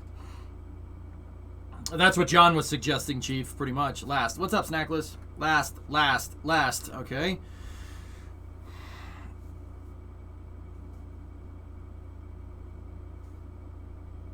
Yeah, John, that could work. I mean, using the alignment air brakes would be fine, but if we could use the alignment air brakes and just have the launch box in the upright position, use the alignment brakes, dock it while we're using the alignment brakes so everything is lined up with the crane and go from there. There's other ways to do it, guys. Yeah, but I'll be honest, I'm not like 100% interested in solving that problem right now because we're going to launch it. But yeah, I mean, there's plenty of other ways to do it. I just, basically, if you want to think about solving that problem, minimize docking operations as much as possible. That's why I opted originally to just dock the thing and just hold it in place. Just leave it there. And then put the payload in. But that seems to be bending. But then again, there might be a procedure that allows us to get around that, you know? Can you get fuel tank leaks? No, Cerebral, no. Not without mods. Snackless, what was your last? Kuro, how you doing? Kuro, I saw the link that you had the other day. Pretty cool. In Discord. Snackless, what was your last? I haven't had any issues with port drift using repos mod. Okay. Cool. I have fuel vents built into the bottom of this thing, Cerebral, in case I need to dump fuel. Why are you always flying upside down?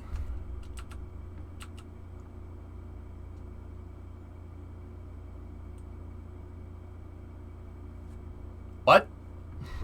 I don't know what that means, Swishio. What, like on ascent? Like when I go up? I always fly wings up. It's more stable aerodynamically. More aerodynamically stable that way.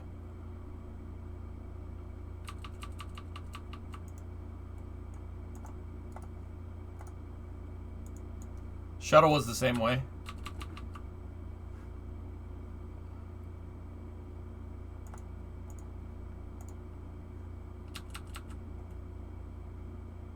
Please fly sideways? Nah, this thing likes to fly sideways enough by itself. It doesn't need my help. I don't want to do that.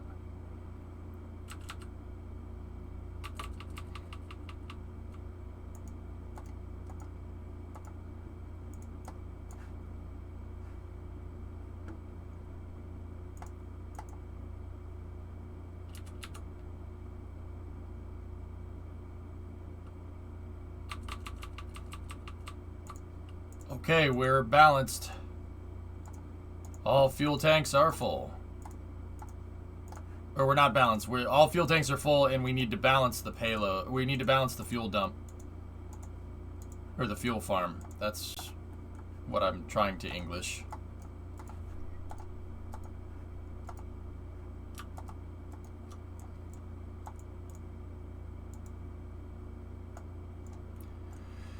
I find that it just generates a little less drift if you have the center of mass lined up on the center of this thing. If the center of mass is over here because these fuel tanks are full, everything leans to that direction, which is just weird. I don't know why it does that, but... When Frisbee rocket? I don't know. Nice try, UFO hunter.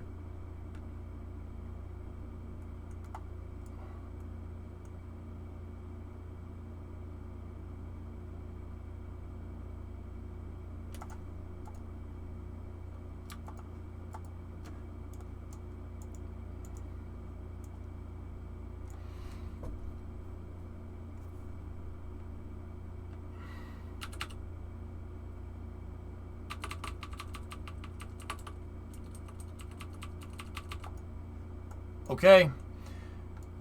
We're ready to go. Bring up the control systems here. Make sure we're controlling from there. We are. All right. Ground side separation mechanism. Ready to roll. We're sitting at T-minus 1 minute and 40 seconds. The next thing we're going to do here is a TVC checkout, thrust vector control checkout. Here.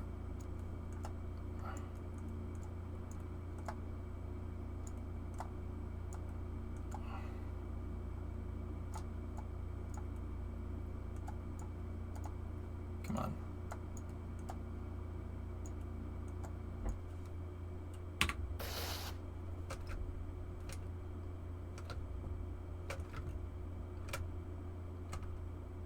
TVC checkout is confirmed. The next step here is to disable the cross feeds. Make sure we have a full tank of gas. Okay, all tanks are pressed for flight. Looking good. Switch this over to AP indicator. Thrust vector controller is up. The thrust vector control window is off.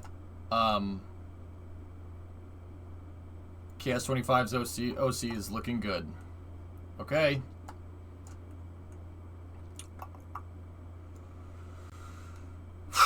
Sitting at T-minus 1 minute.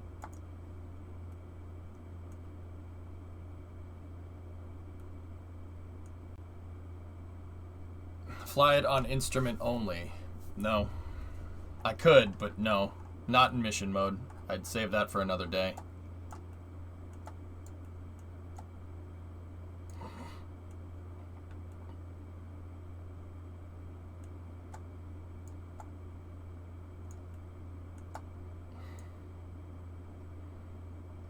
T-minus 50 seconds in game. Our simulation rate is a little low, so it's going to take a little longer than 50 seconds, but...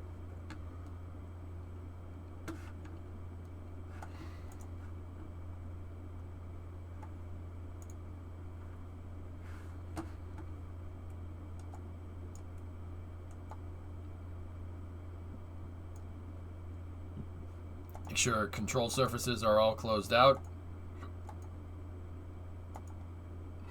Okay.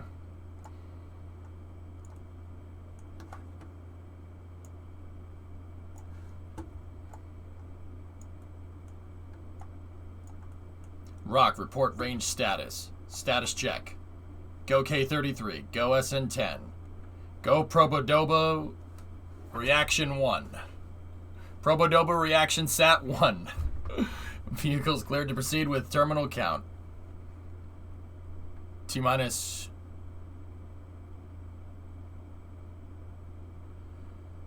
20 seconds in game.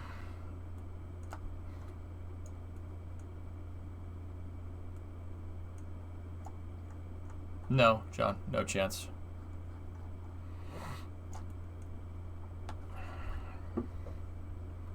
T-minus 20 seconds, real time, 10 seconds in game.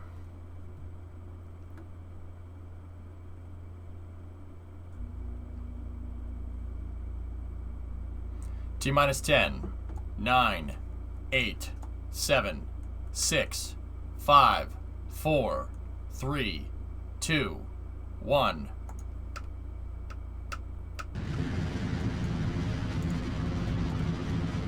Oh, the strongback wasn't retracted. Yep, that was an it. Yeah, that was dumb. Checklist, I know. I kept it up there to try. I remember I put it up there because I'm like, yeah, during fueling, I want the thing to stay there.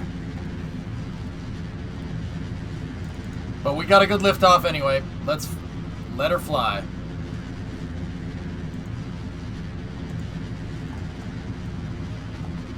I corrected right after I saw it. I'm like, what are we stuck on? Oh. Probably is okay. Yeah, look at what leaving it on the pad did. It bent everything.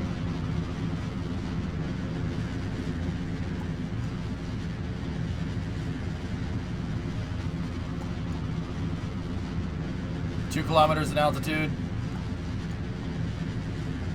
Everything's looking good. The ascent is looking fine. It's a strong back. It'll be fine.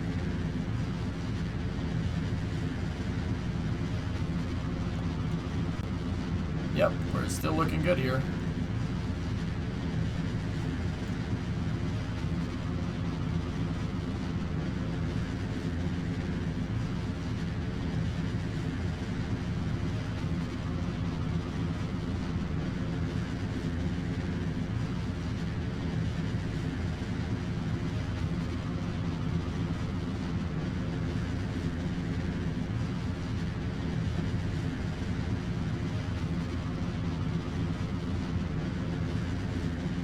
Vehicle's now transonic. We're past maximum dynamic pressure. Dynamic?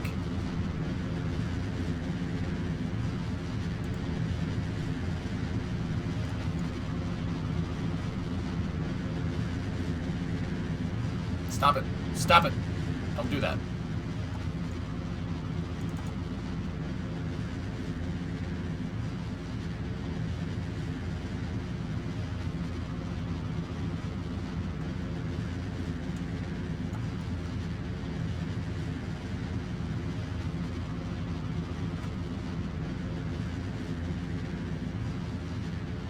Okay, throttling back.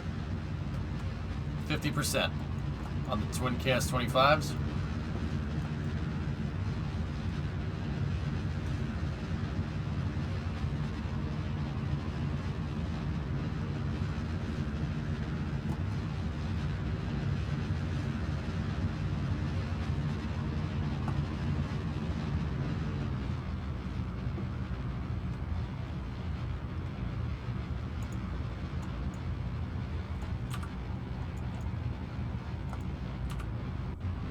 KS25s are now in closed cycle. Not close. Why am I saying everything wrong today? They're deep cycle.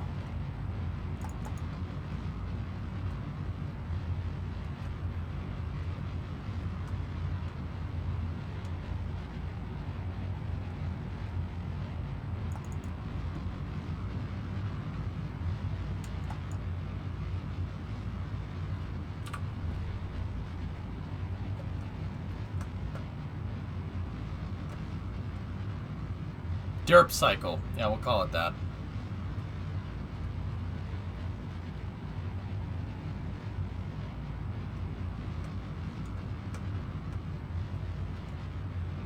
Yeah, Jason, it's fine.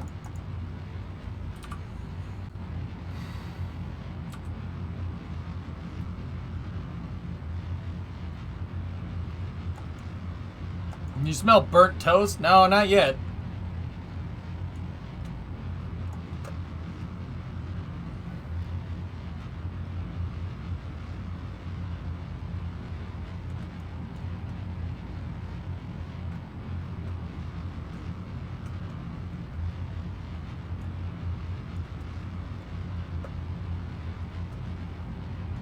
Stand by. Press remain engine cutoff.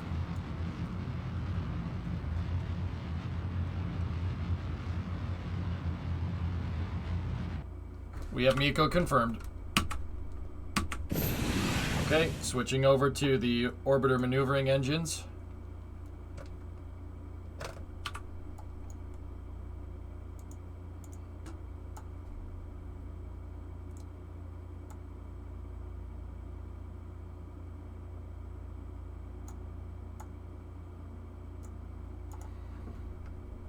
Okay.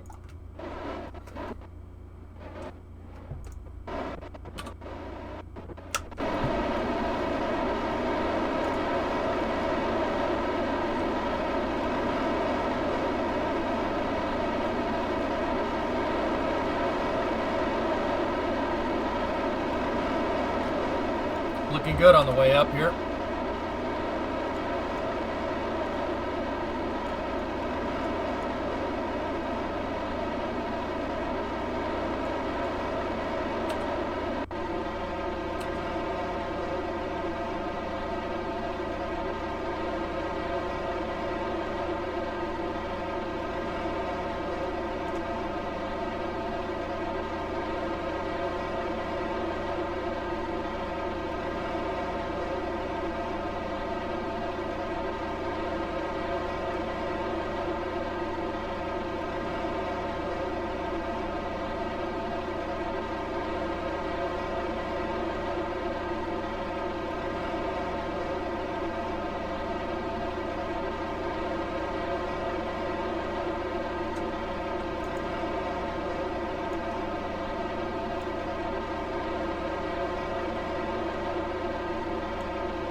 hate the ohms on this thing. I wish we'd just improve it.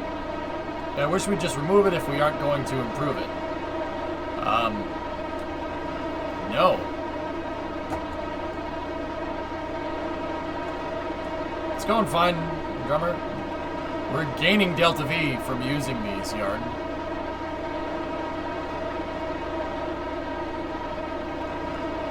Dude, I just got this thing frigging operational, man. I'm not gonna sit here and waste time re-engineering something that doesn't need to be re-engineered. It's fine the way that it is. It works great.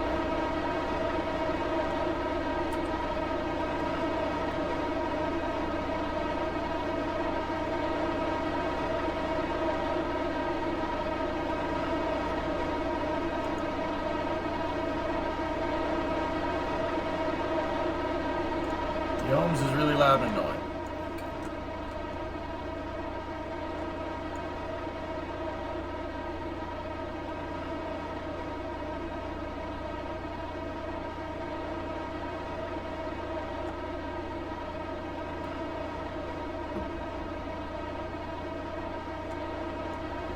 We're actually losing Delta V because we don't have enough TWR. Listen, reread what you just wrote, Swishio, and then come back to me.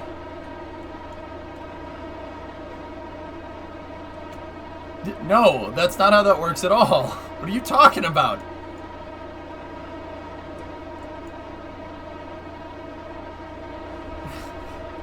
That's not how that works. No, TWR will increase Delta V when you have to deal with stuff like atmospheric drag. There's no atmospheric drag up here.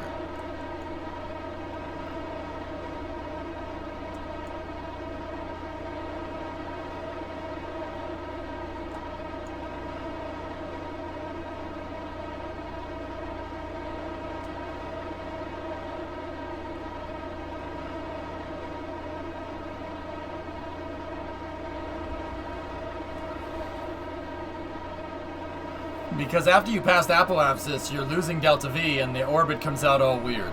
Alright.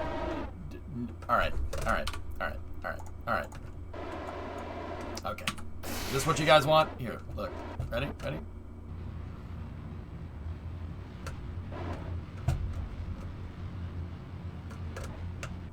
Is that what we want?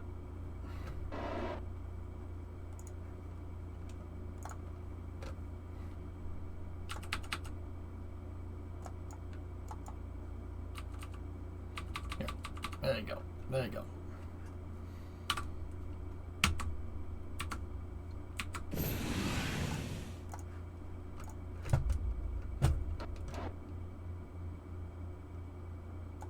If I don't get 10 back because of y'all being impatient, I'm gonna be a little upset.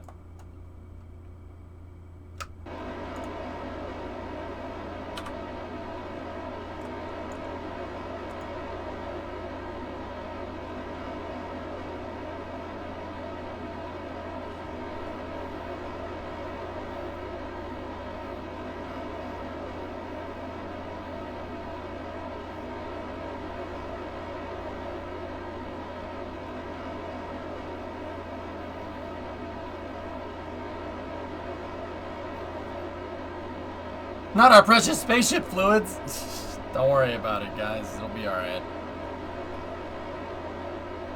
That's the Delta V that we would have used, or that's the fuel that we would have used doing station operations anyway. It's really not a problem. The only real thing is that I boosted our AP just a little bit too high.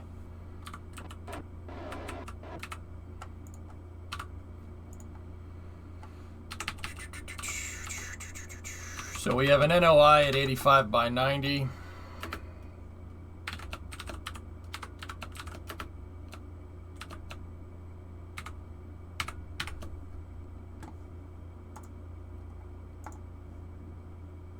Sony, slightly off nominal insertion.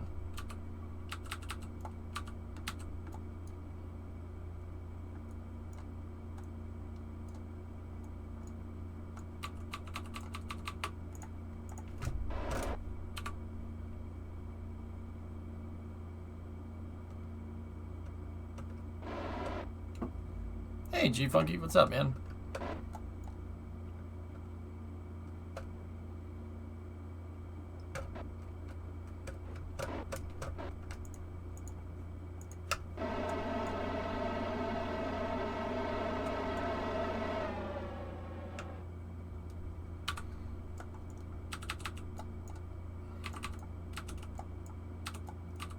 One more just to shore it up.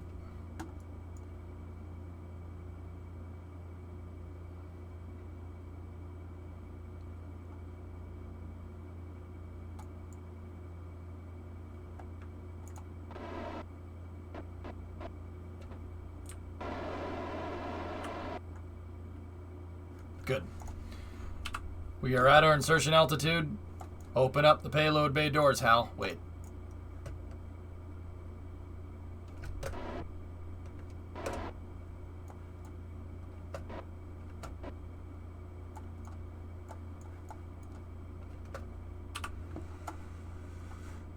Where's Mun? Okay.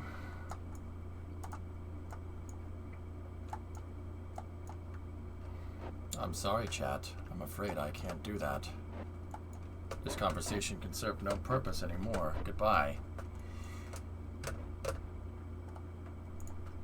Okay.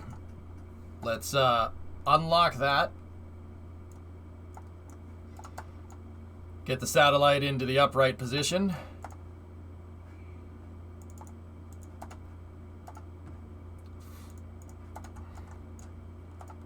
Arming the satellite.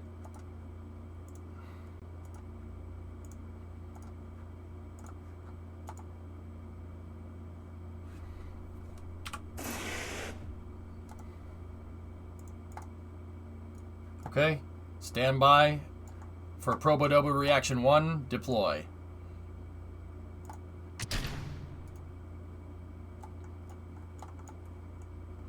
We have a good deploy on Probodobo Reaction 1.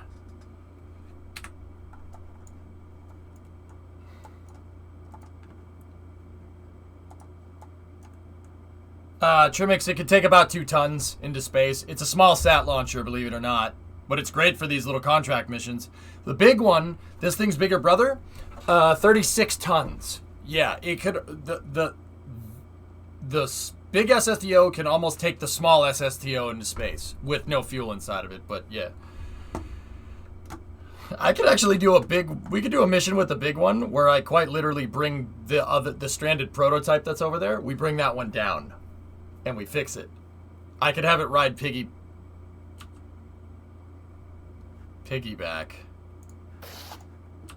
That would be something. We could do that. It's doable.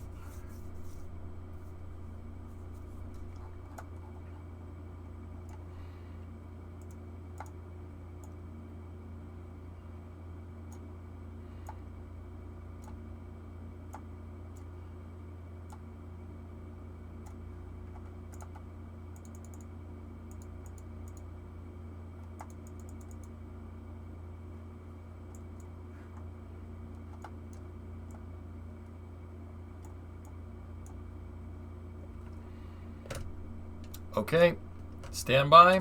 We're going to do the insertion burn right now. Ready? So 2 minute 33 gives us 1 minute 15. So T-minus 30 seconds until trans-lunar injection.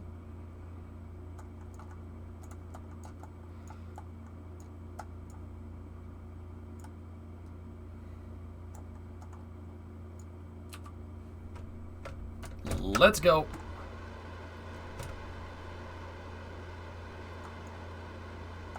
What's up, Snake? How you doing?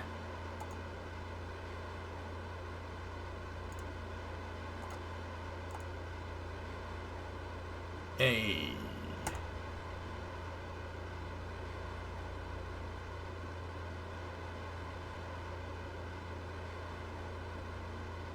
Uh-oh. Yep, that was probably for the better. We'll transmit that later. I was like, man, it's gonna end a little poorly.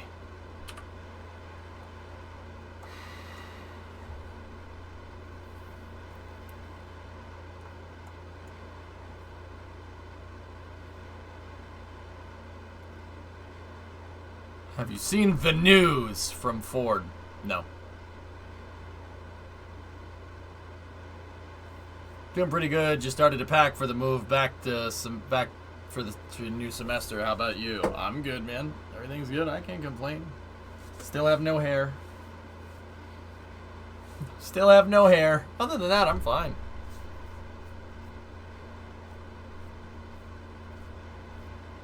As long as you're generating power, John, you could set it to partial transmission, and it'll just transmit over time. They'll be offering a crate electric motor. Hey, that's pretty cool. EJ hair when? I don't think that's happening, Switchio. Ford bought the Haas F1 team, and it will bring its own edge. Don't do that. Perhaps you could fix the stranded SSTO with some parachutes and some fuel and some struts via a rescue craft and land it independently. Maybe. Wait. Guinea, don't do that. I don't know if you're kidding or not.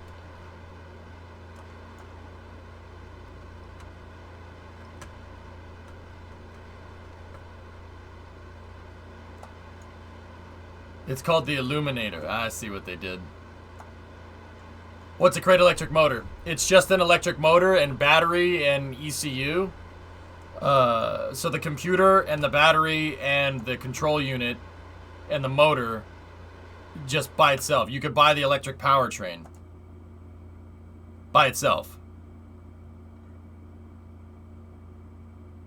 Okay, we have good insertion on here on the probe here. This is Probo.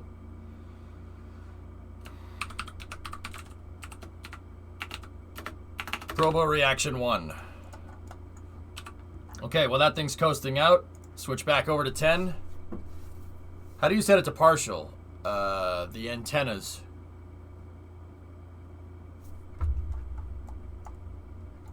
Link me, Hellfish.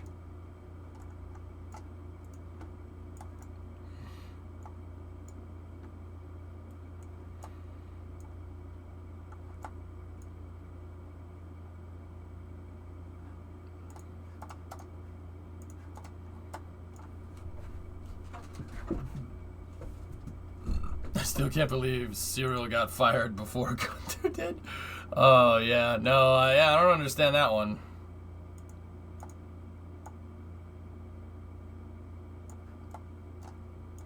.49 meters a second on the burn here.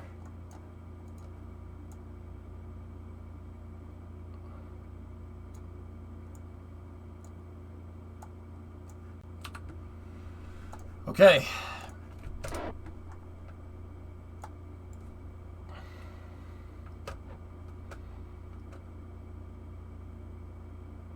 The easy orbit to get to is the 175 inclination. Zavasky, it doesn't matter. Oberth. The Oberth effect, it'll take the same amount of delta V, dude. Now, if I make a course correction going out to the moon, yeah, sure, but maybe the gains from that wouldn't be too much, to be honest with you. That's a Ford motor, RB. Can't do that. You can't do that. You have a Chevy. You can't do that.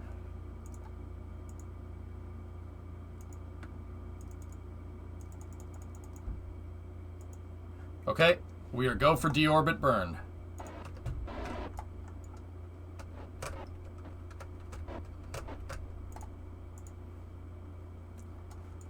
T-minus 30 seconds until our deorbit burn.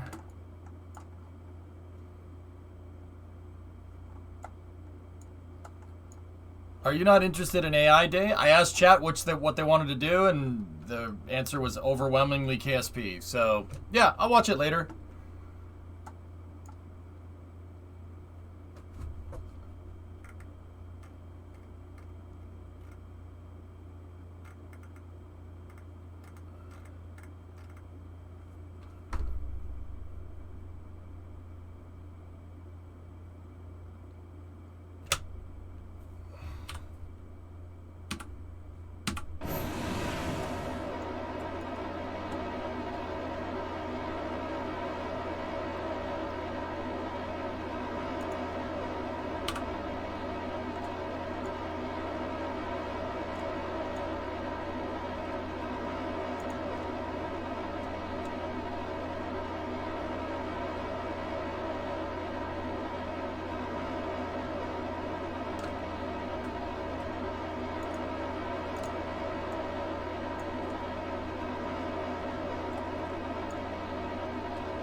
Stand by for flame out. Okay, got a good flame out here. Shutting down the orbiter maneuvering engines. We are good for a deorbit here. Let's bring up all of our controls. Aero control surfaces are up and running. Okay, so yaw there. Make sure that that works. Speed brake deploy is working. These outer ones need to be set to roll. That's working correctly. These ones need to be set to pitch. Deploy the control surfaces down.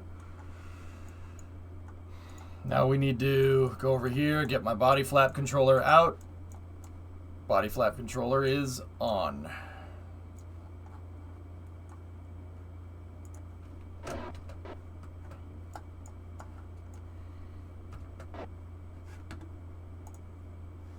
Is that the motor from the Mach-E or from the Lightning, or do they have the same thing?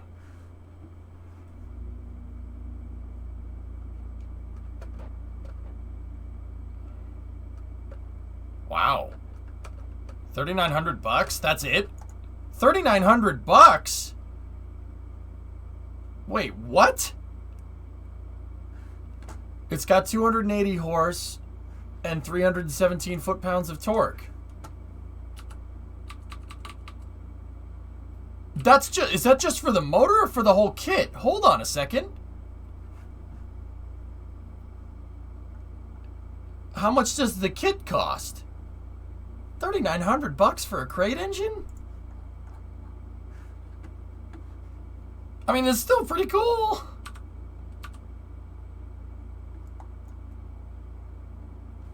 Yeah, I think that's just the motor though, Vulcan. It's just the motor. Okay. Battery's not included, quite literally. Going to put it in your old pickup truck? I mean, it is a Ford engine, so... Dude, I mean... I just did the wiring for it, damn it! I just did the wiring for that damn truck! I mean, that's kind of cool, though.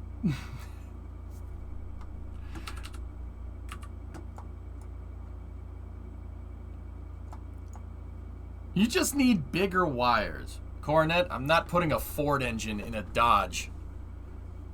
And I'm not putting an electric motor in the Coronet. What are you, crazy?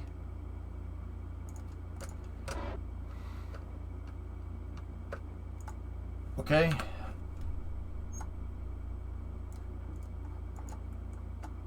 Rules of wiring. When you're done, there's still more to do. Yep, you ain't wrong.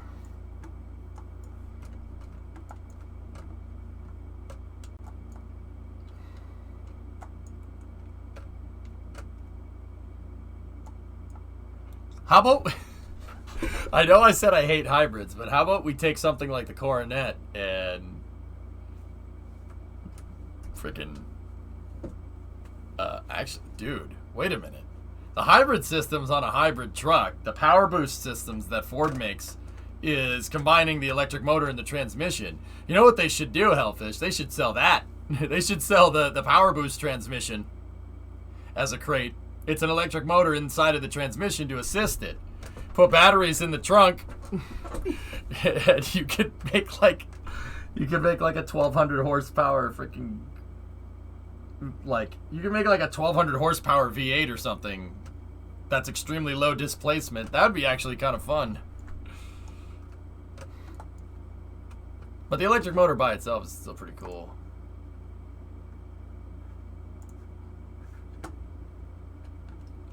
Can you imagine, get a V6 Mustang and then put that behind it, put a V6 hybrid Mustang and then turbo the 4-liter iron block? You'd have a Mustang that has like 1,000 horsepower. It would be hilarious. It'd be really freaking funny, actually. Yeah, Super G's. Yeah, easily. Yeah. Freaking my old man, my dad bought a F-150 Power Boost. It's a hybrid, but it's a hybrid that's not designed to make fuel economy. It's a hybrid that's designed to make power. He has a 3.5 V6 that makes 500 horsepower and 600 foot-pounds of torque.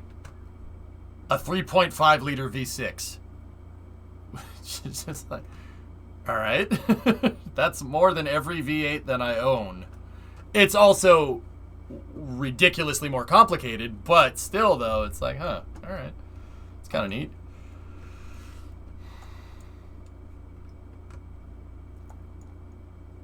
V6 Mustang at 28% interest, available outside the main gate of any military base. Savage. Basically, it's a rolling generator. It could be, yeah. Anyway, I gotta get this thing back down on the ground. We gotta do this mission.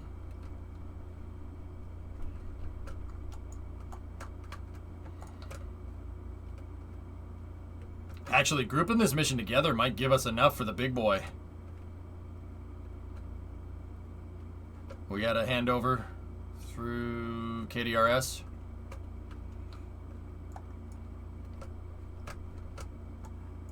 Starliner spacecraft is back inside of the C-3PF.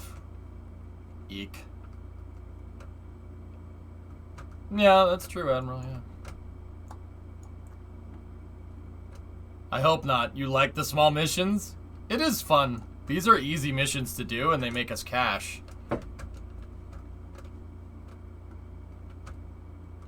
This would be like if NASA in some alternative universe is flying Ares 1 and they use Ares 1 for commercial contracts.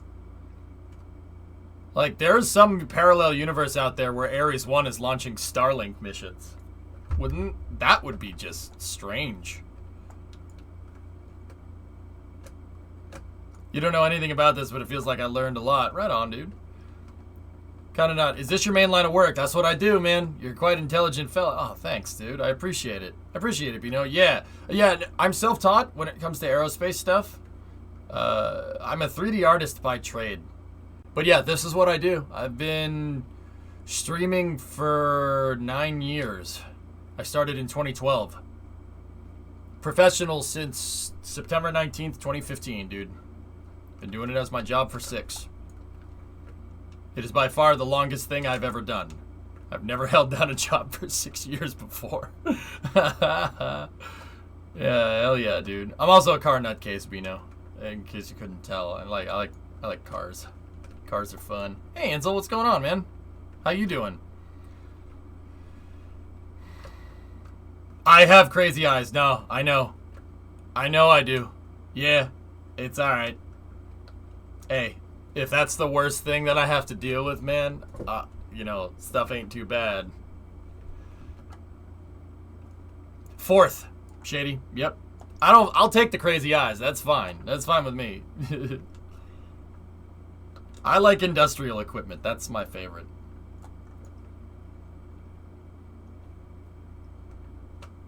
Yeah, I agree, Primate. All right, that's enough. That's enough, dude. Calm down. Calm down. Calm down. Calm it down. You don't shut up. I'm gonna shut up for it. I'm gonna do it for you. Don't do that. Don't. Look at my crazy eyes.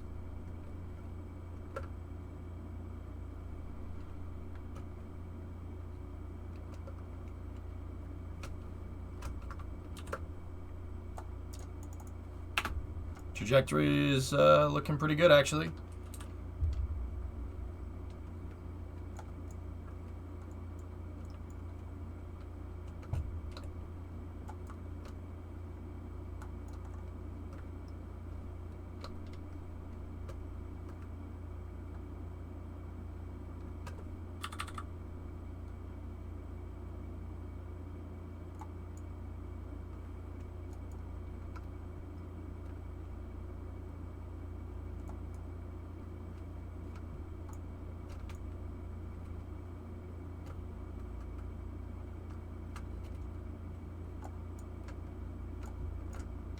Looking real good.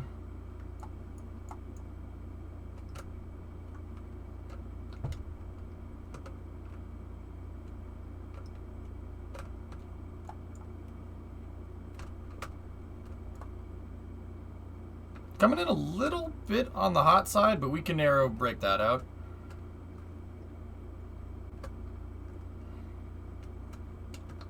Okay, starting the first S turn.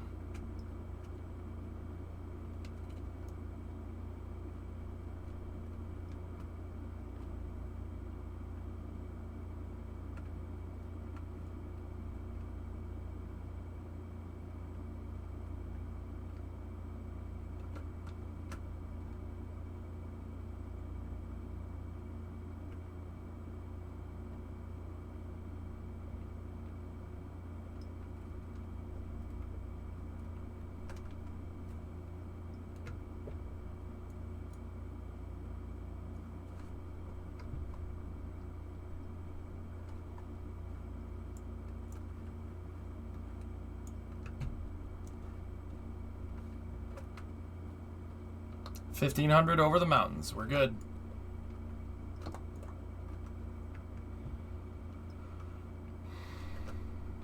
That'd be pretty cool, Hellfish. I don't know if we could fit all that underneath something, but it'd be pretty rad.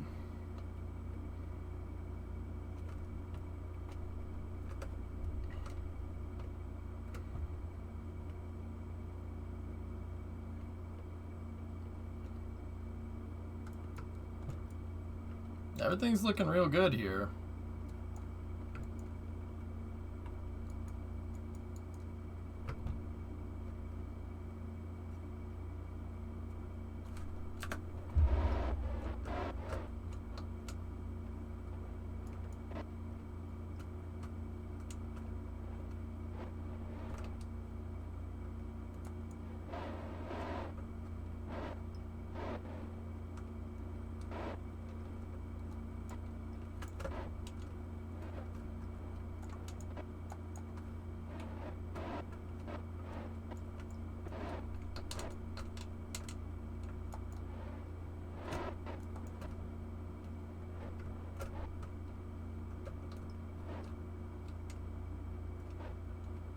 We're still going Mach 2.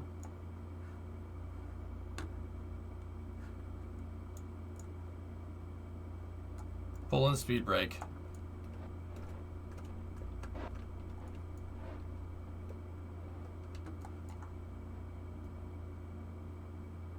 Something like that, Hellfish, yeah.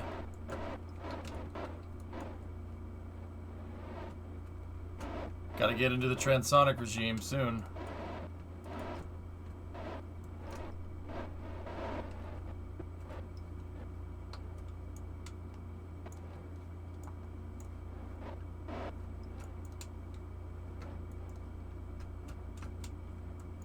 Okay, we're transonic.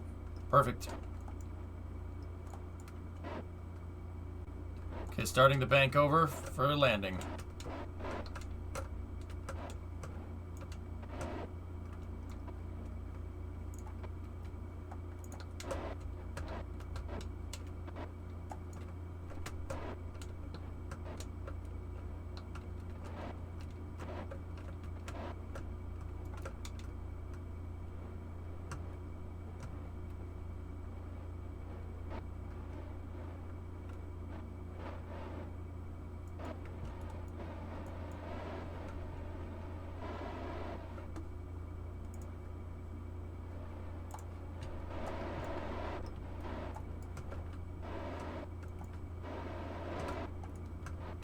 Come on. Come down. She's fighting me right now.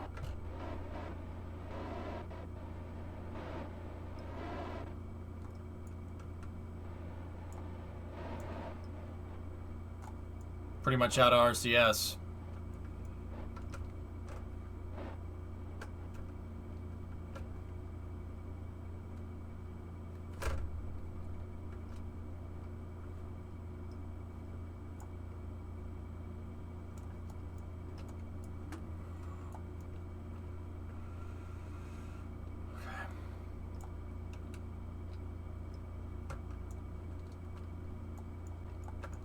Okay, we've made our heading alignment turn.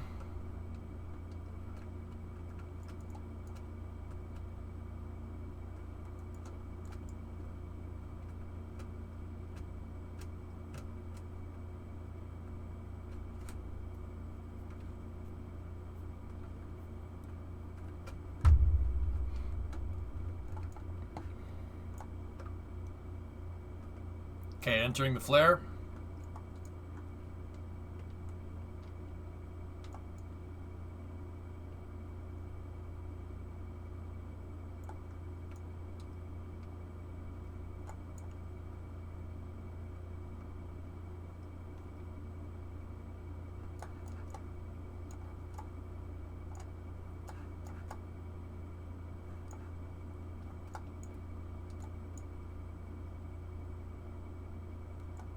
Pre-flare, sorry.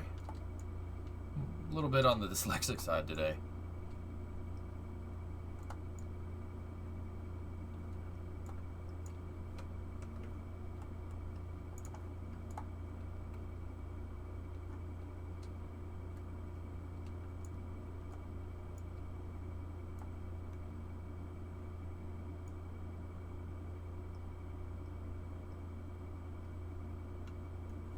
Okay, gear coming.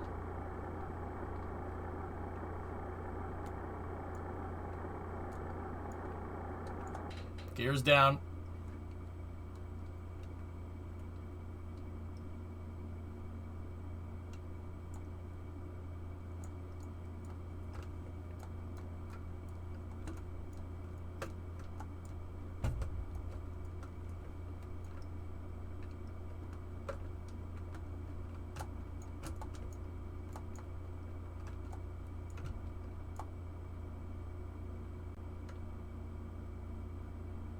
Okay, we have touch. Little bumpy, but it's alright. Reset body flap. 2.7. It's not bad, Shady, but we can do better. Shutting out control surfaces. All control surfaces are shut.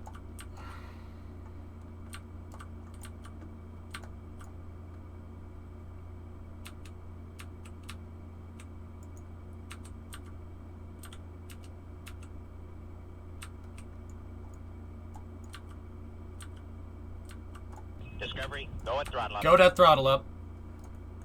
Wiser. I flared too early again.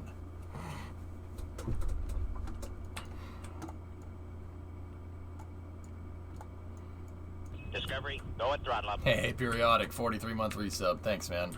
Great landing. Thanks, TG. All right.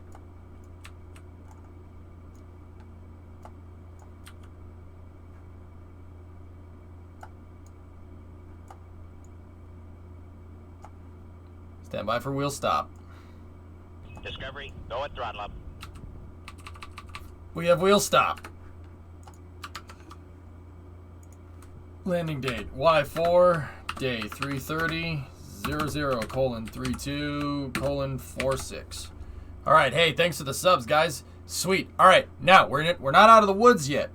Got to go up to the tracking station. Fuendal had a 46er, periodic had a 43, and then Weiser had a 13er. I flared too early again. I'm aiming too close to the runway.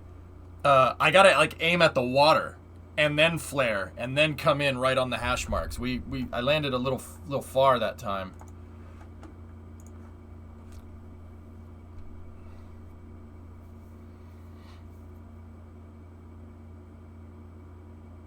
To be fair, that flare never feels like it's in time. Dude, I think we hit it like 2 to 3. That would have been a little bit rough on the big SSTO. We got to be careful with stuff like that. All right, so let's go over to the moon.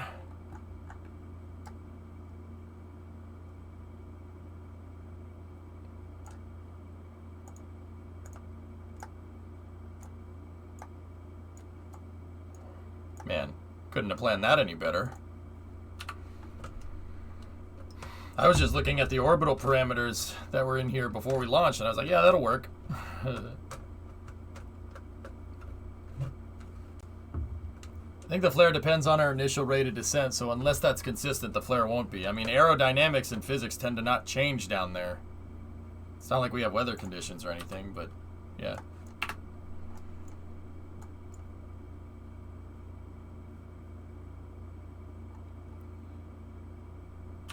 This thing looks like a squiddy from the Matrix. Yeah, it kind of does, actually, doesn't it?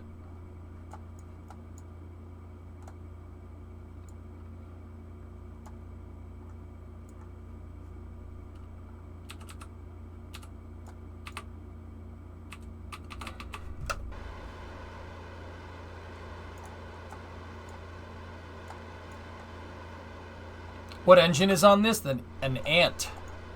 It's an Ant engine without the shroud.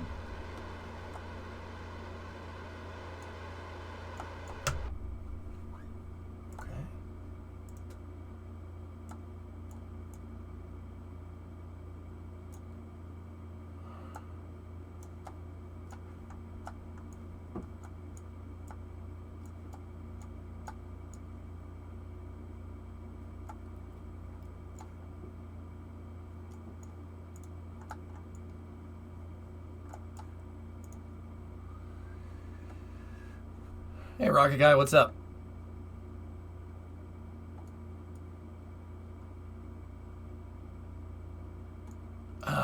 should have did a lunar retrograde insertion. That's okay. It's fine. We still have more than enough Delta V.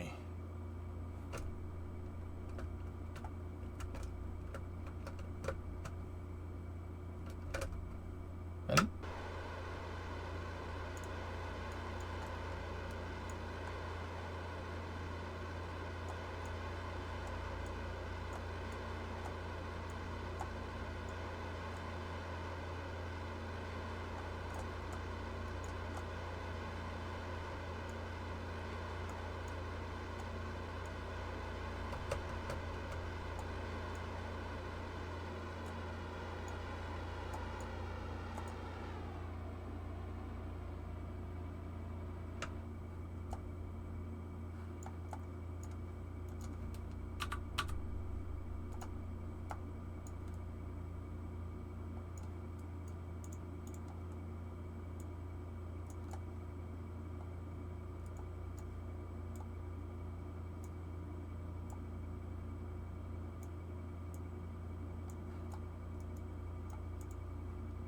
Okay. Yeah, guys, it's no problem. It's the moon. It's not like it's Kerbin. As long as our epicenthion is high, it doesn't matter. Oop, yep, nope, going the wrong way now.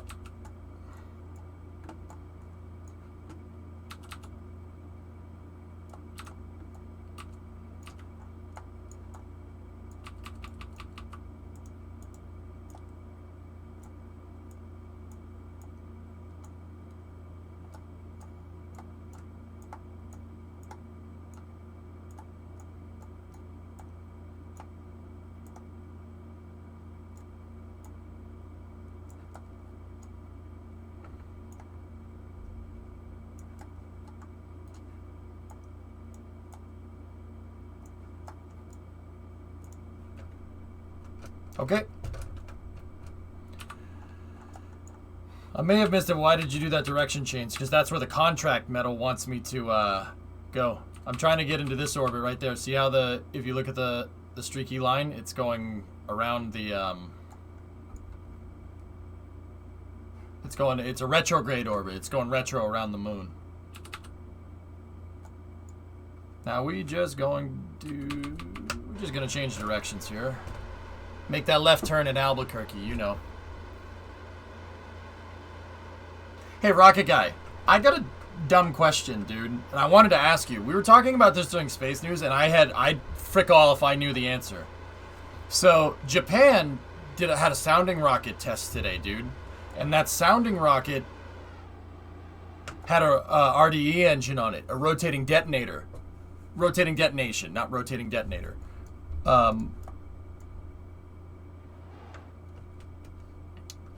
And they tested it in space, which is really, really friggin' cool. And I'm wondering, you know, what would it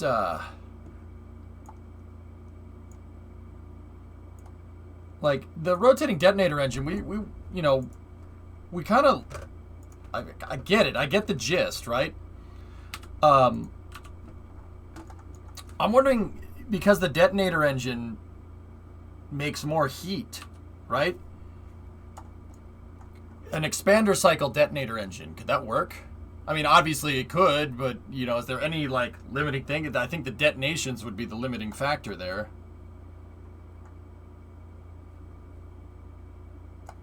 They're not inefficient at all, Dave.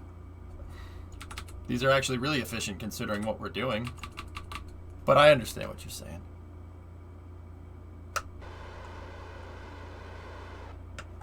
Okay, that's one.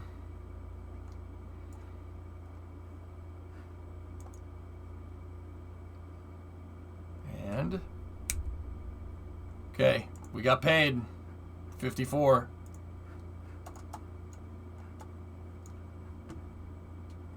I don't know if Rocket Guy's still here. He may have gotten up and got something to eat.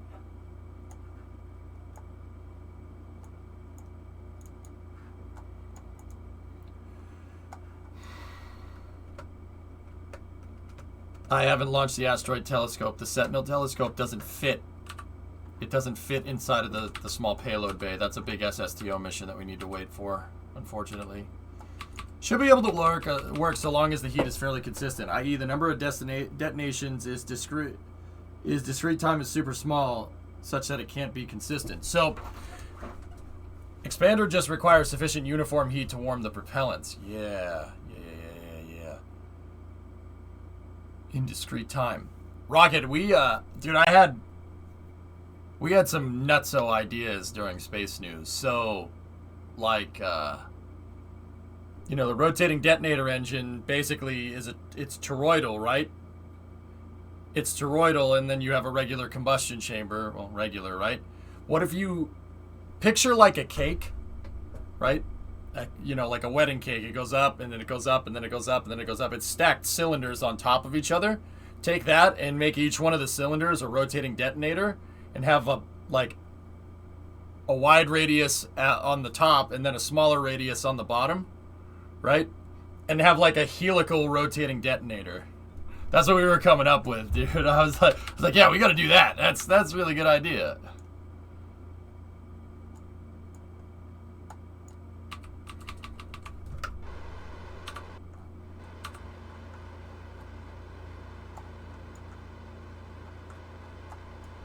A helical rotating detonation engine. I was like, yo, we gotta do that. Frick if I know if it'll work, dude. Alright, so now what we're gonna do, which way is this sucker going?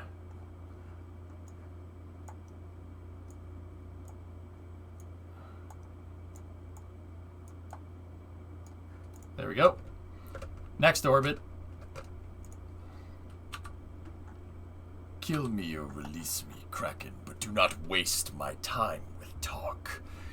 This one is machine and man and has its mind concluded. This one is but flesh and faith and is the more deluded. I have said here many times, and I want to talk because I am an attention whore. What? I don't think that's how the script went.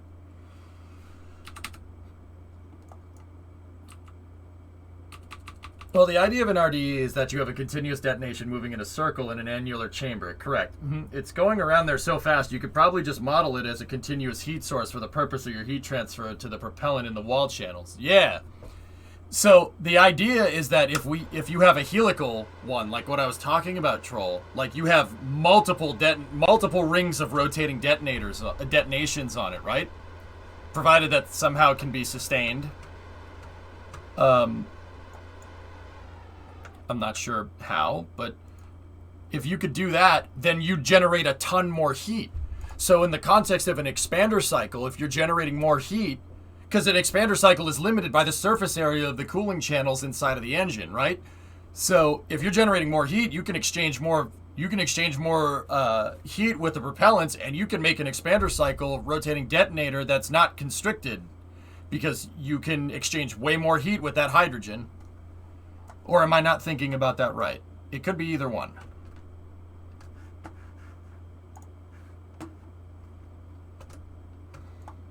Yeah, Panta, I'm with you on that one.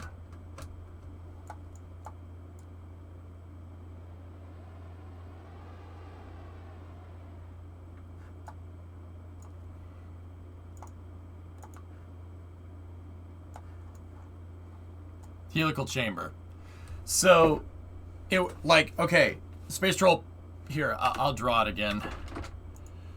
I'll draw it. So, so you have your rocket chamber. So we're looking at it like a 3/4 view, okay? Right? You have your rocket chamber. I should probably have drawn the axis first. I modeled it in Maya, but, so X, Y, Z, right? So your combustion chamber goes like this. Here's your nozzle, right? So the rotating detonator, I've noticed, does this. It's like a toroidal aerospike. inside of the combustion chamber, and that I'd assume that's to keep the detonation wave going that way, right? And because it's matching the detonation wave expansion over time because it's heat, etc., right? So, what if we did this? What if something like this, right? And then on top of that, you have another one.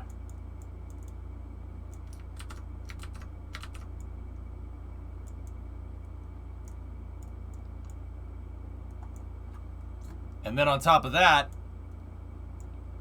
you have another one.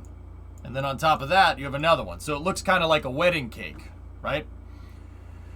So that way you can have multiple detonations going on at different times. You know, you could have an outside rotating ring and then a smaller one and then a smaller one and then a smaller one. If you were looking at the rings of detonation, right, from an isometric view along the x-axis here, right?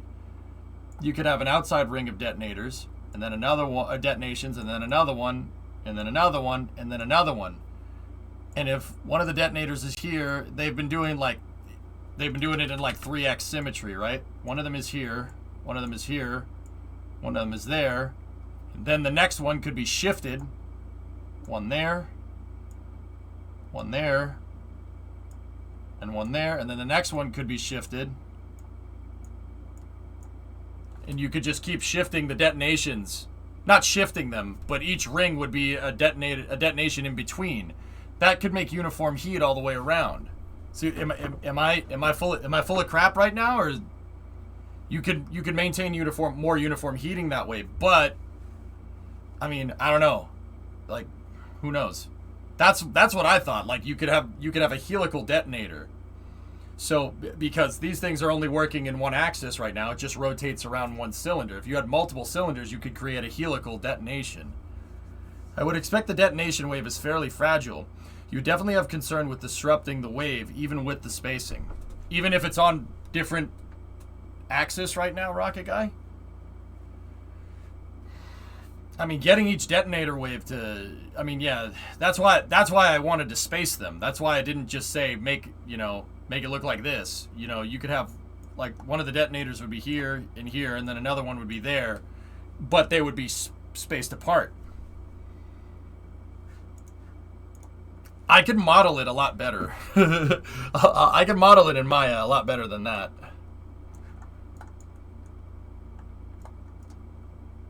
I am a monument to all your sins. Yeah, that's where my mind was going, Rocket Guy, but I'll be honest, that's way out of my friggin' wheelhouse. That's way out of my wheelhouse, dude. I have no idea. But, like, I'm thinking if you could, okay, this is like, well, if you could somehow break physics, right? If you could somehow keep the detonation waves relatively unscathed, that, with an expander cycle, would be insane. Pressure waves expanding in all directions. Also, timing issues would be huge. Any off-timing combustion would be bad. I'm not saying it can't be done. It's just very, very difficult. Yeah, I mean, it's difficult doing one, let alone like 30 of them, right? Yeah. I'm just trying to come up with ways of keeping that detonation... Trying to keep the detonation waves, like, stable, I guess is the right way to say that. This is new for me, so...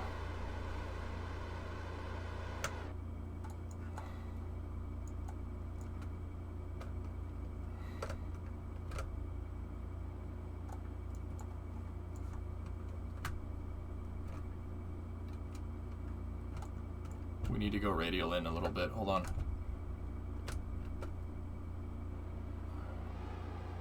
There we go. 227 delta V. Nice. Plenty of stuff left over. Nice. Yes. 100K in the bank, baby. They did it with a bomb. Why not in a combustion chamber? Okay, I think I get what you're saying. When you said helical, I was imagining some weird chamber shaped like a DNA backbone. Yeah. Yeah, helical kind of... It would look helical because the detonation waves would be staggered between the different So it would look like a helical detonation. Like if you here, where's Scott's video? Hold on. We looked at Scott's video because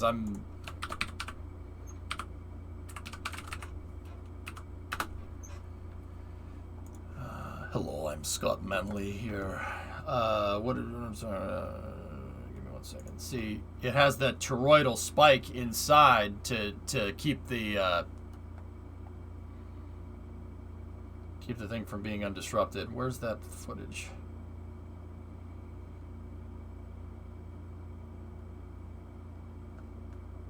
Right there.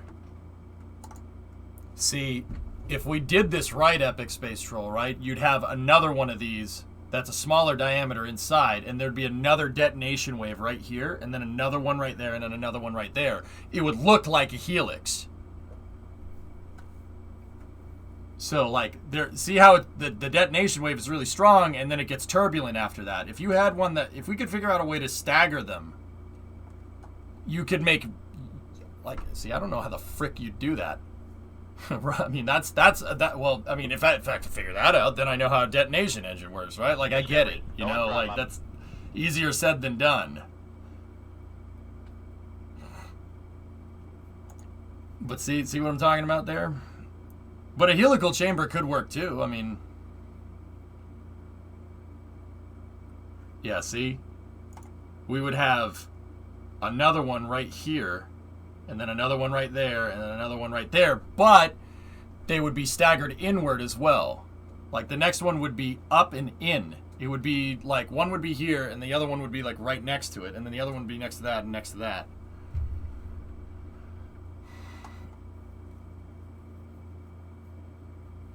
Yeah, Zonic, if we, like, that could create some crazy uniform heating with an expander cycle. It could create some crazy uniform heating with an expander cycle, and that means you could make a much bigger expander cycle engine that's insanely efficient. Something to keep in mind is that each of the detonation waves moves at the same speed, but the ones inside have a smaller circumference to go around, so it wouldn't, and so would rotate faster, right? Yeah, okay, merry-go-round principle. It would only allow a line to form a spiral at certain points in time. Might get interesting dealing with the different frequencies mixing together. Yeah.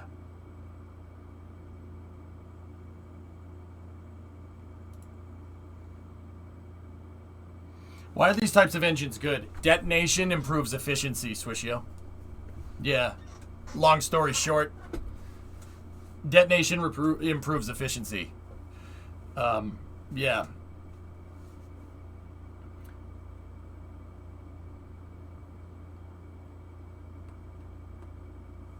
Trying to think of, yeah, Epic Space Troll. Either way, it's cool stuff to think about. That's like, propulsion theory crafting is pretty rad. Okay, we got 10 science, got plenty of good rep there. I'm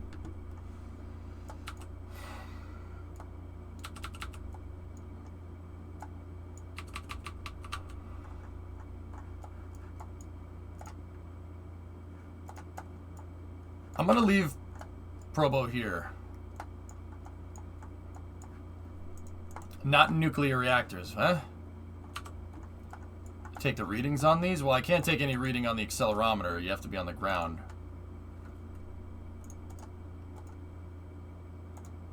So, John, switch this to allow partial, and it should work.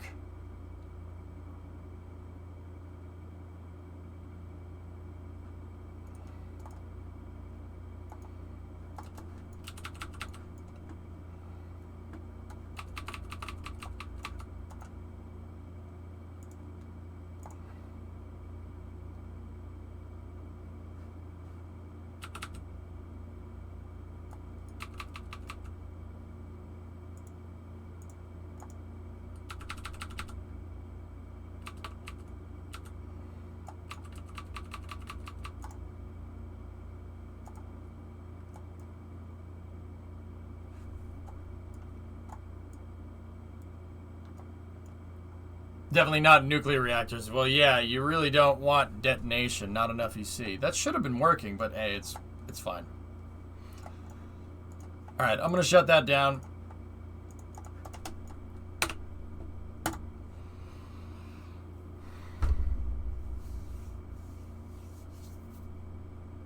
Yeah, so with detonation, guys, when something detonates, the flame that comes off is going faster than the speed of sound. All right? When you combust something, it's moving subsonic. That's why you need a convergent divergent design with rocket nozzles. That's why you have the two funnels next to each other. That's why you just can't make a big explosion out the bottom, right? And just make a cylinder and have explosion come out and have the rocket go up. You need a funnel. You need the convergent divergent nozzle. Because inside of the combustion chamber, you're combusting things. When you combust stuff, the flames move subsonic. They only go supersonic when you put them through the throat of the nozzle, the hourglass part of the nozzle, or the hourglass part of the rocket engine. And then they go subsonic again coming out of the throat. They break the sound barrier inside of the rocket's engine. Yeah, that's what makes a rocket engine work. Without that, a rocket engine doesn't rocket engine. You made a nice flamethrower. According to Wikipedia, you can get 25% more efficient combustion out of it. Yeah, space troll. So I was thinking like a Hydrolox expander cycle detonator engine. I mean, what, 25%? We're talking 600-700 seconds specific impulse there.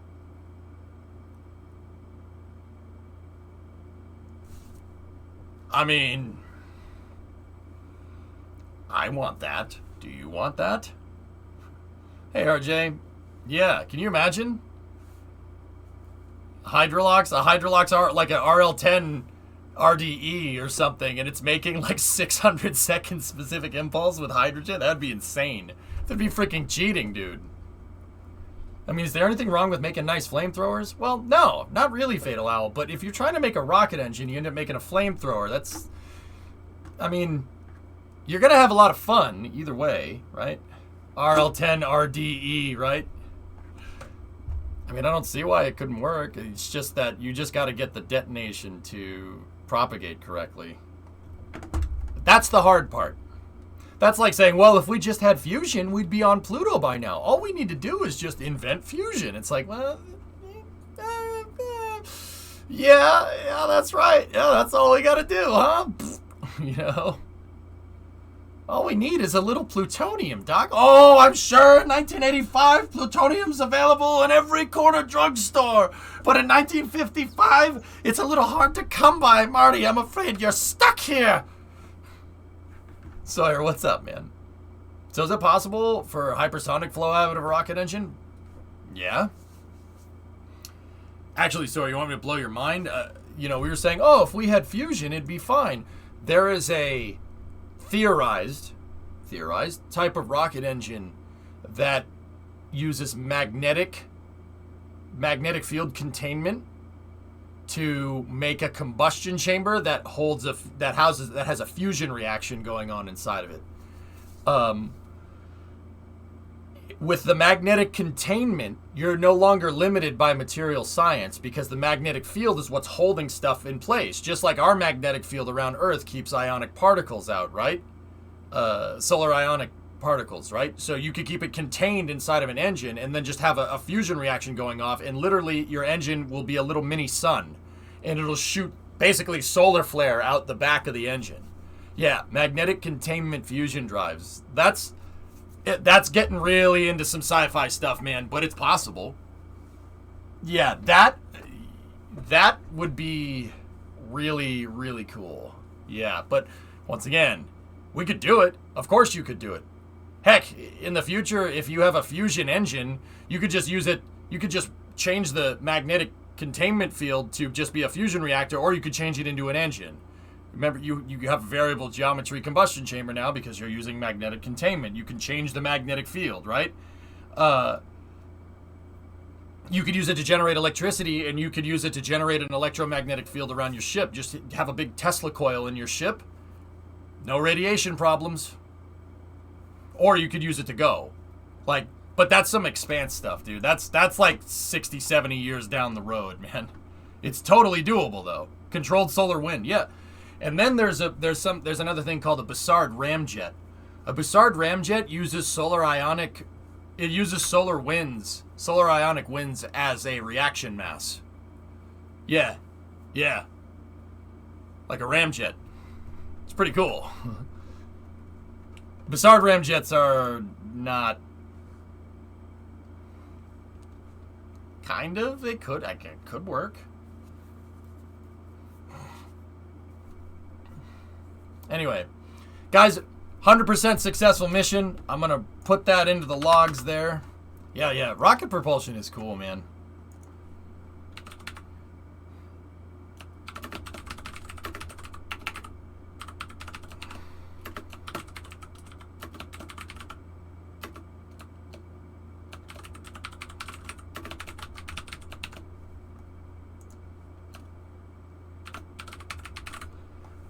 Guys, we almost have enough cash to get that big SSTO. One more of these missions, and I think we're good. We could do we could do 3 or 4 more if you want, but you guys want a deadline, I know.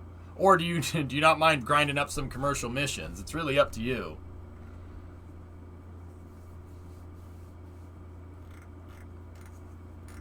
Yeah, the K-33 is turning out to be pretty good. RJ, I remember watching a video about Messenger and it used solar wind paired with gravity assist to help reach Mercury. Yep. So SpaceX is launching a robotic arm to the ISS. The robotic arm will be mounted inside of the NanoRacks airlock, and it's made by Gitai. Look at what they made to test it. Ha! Nice. That's a little Cybertruck. That's cool. So no Tesla AI day? Yeah, exactly, Switch Yield.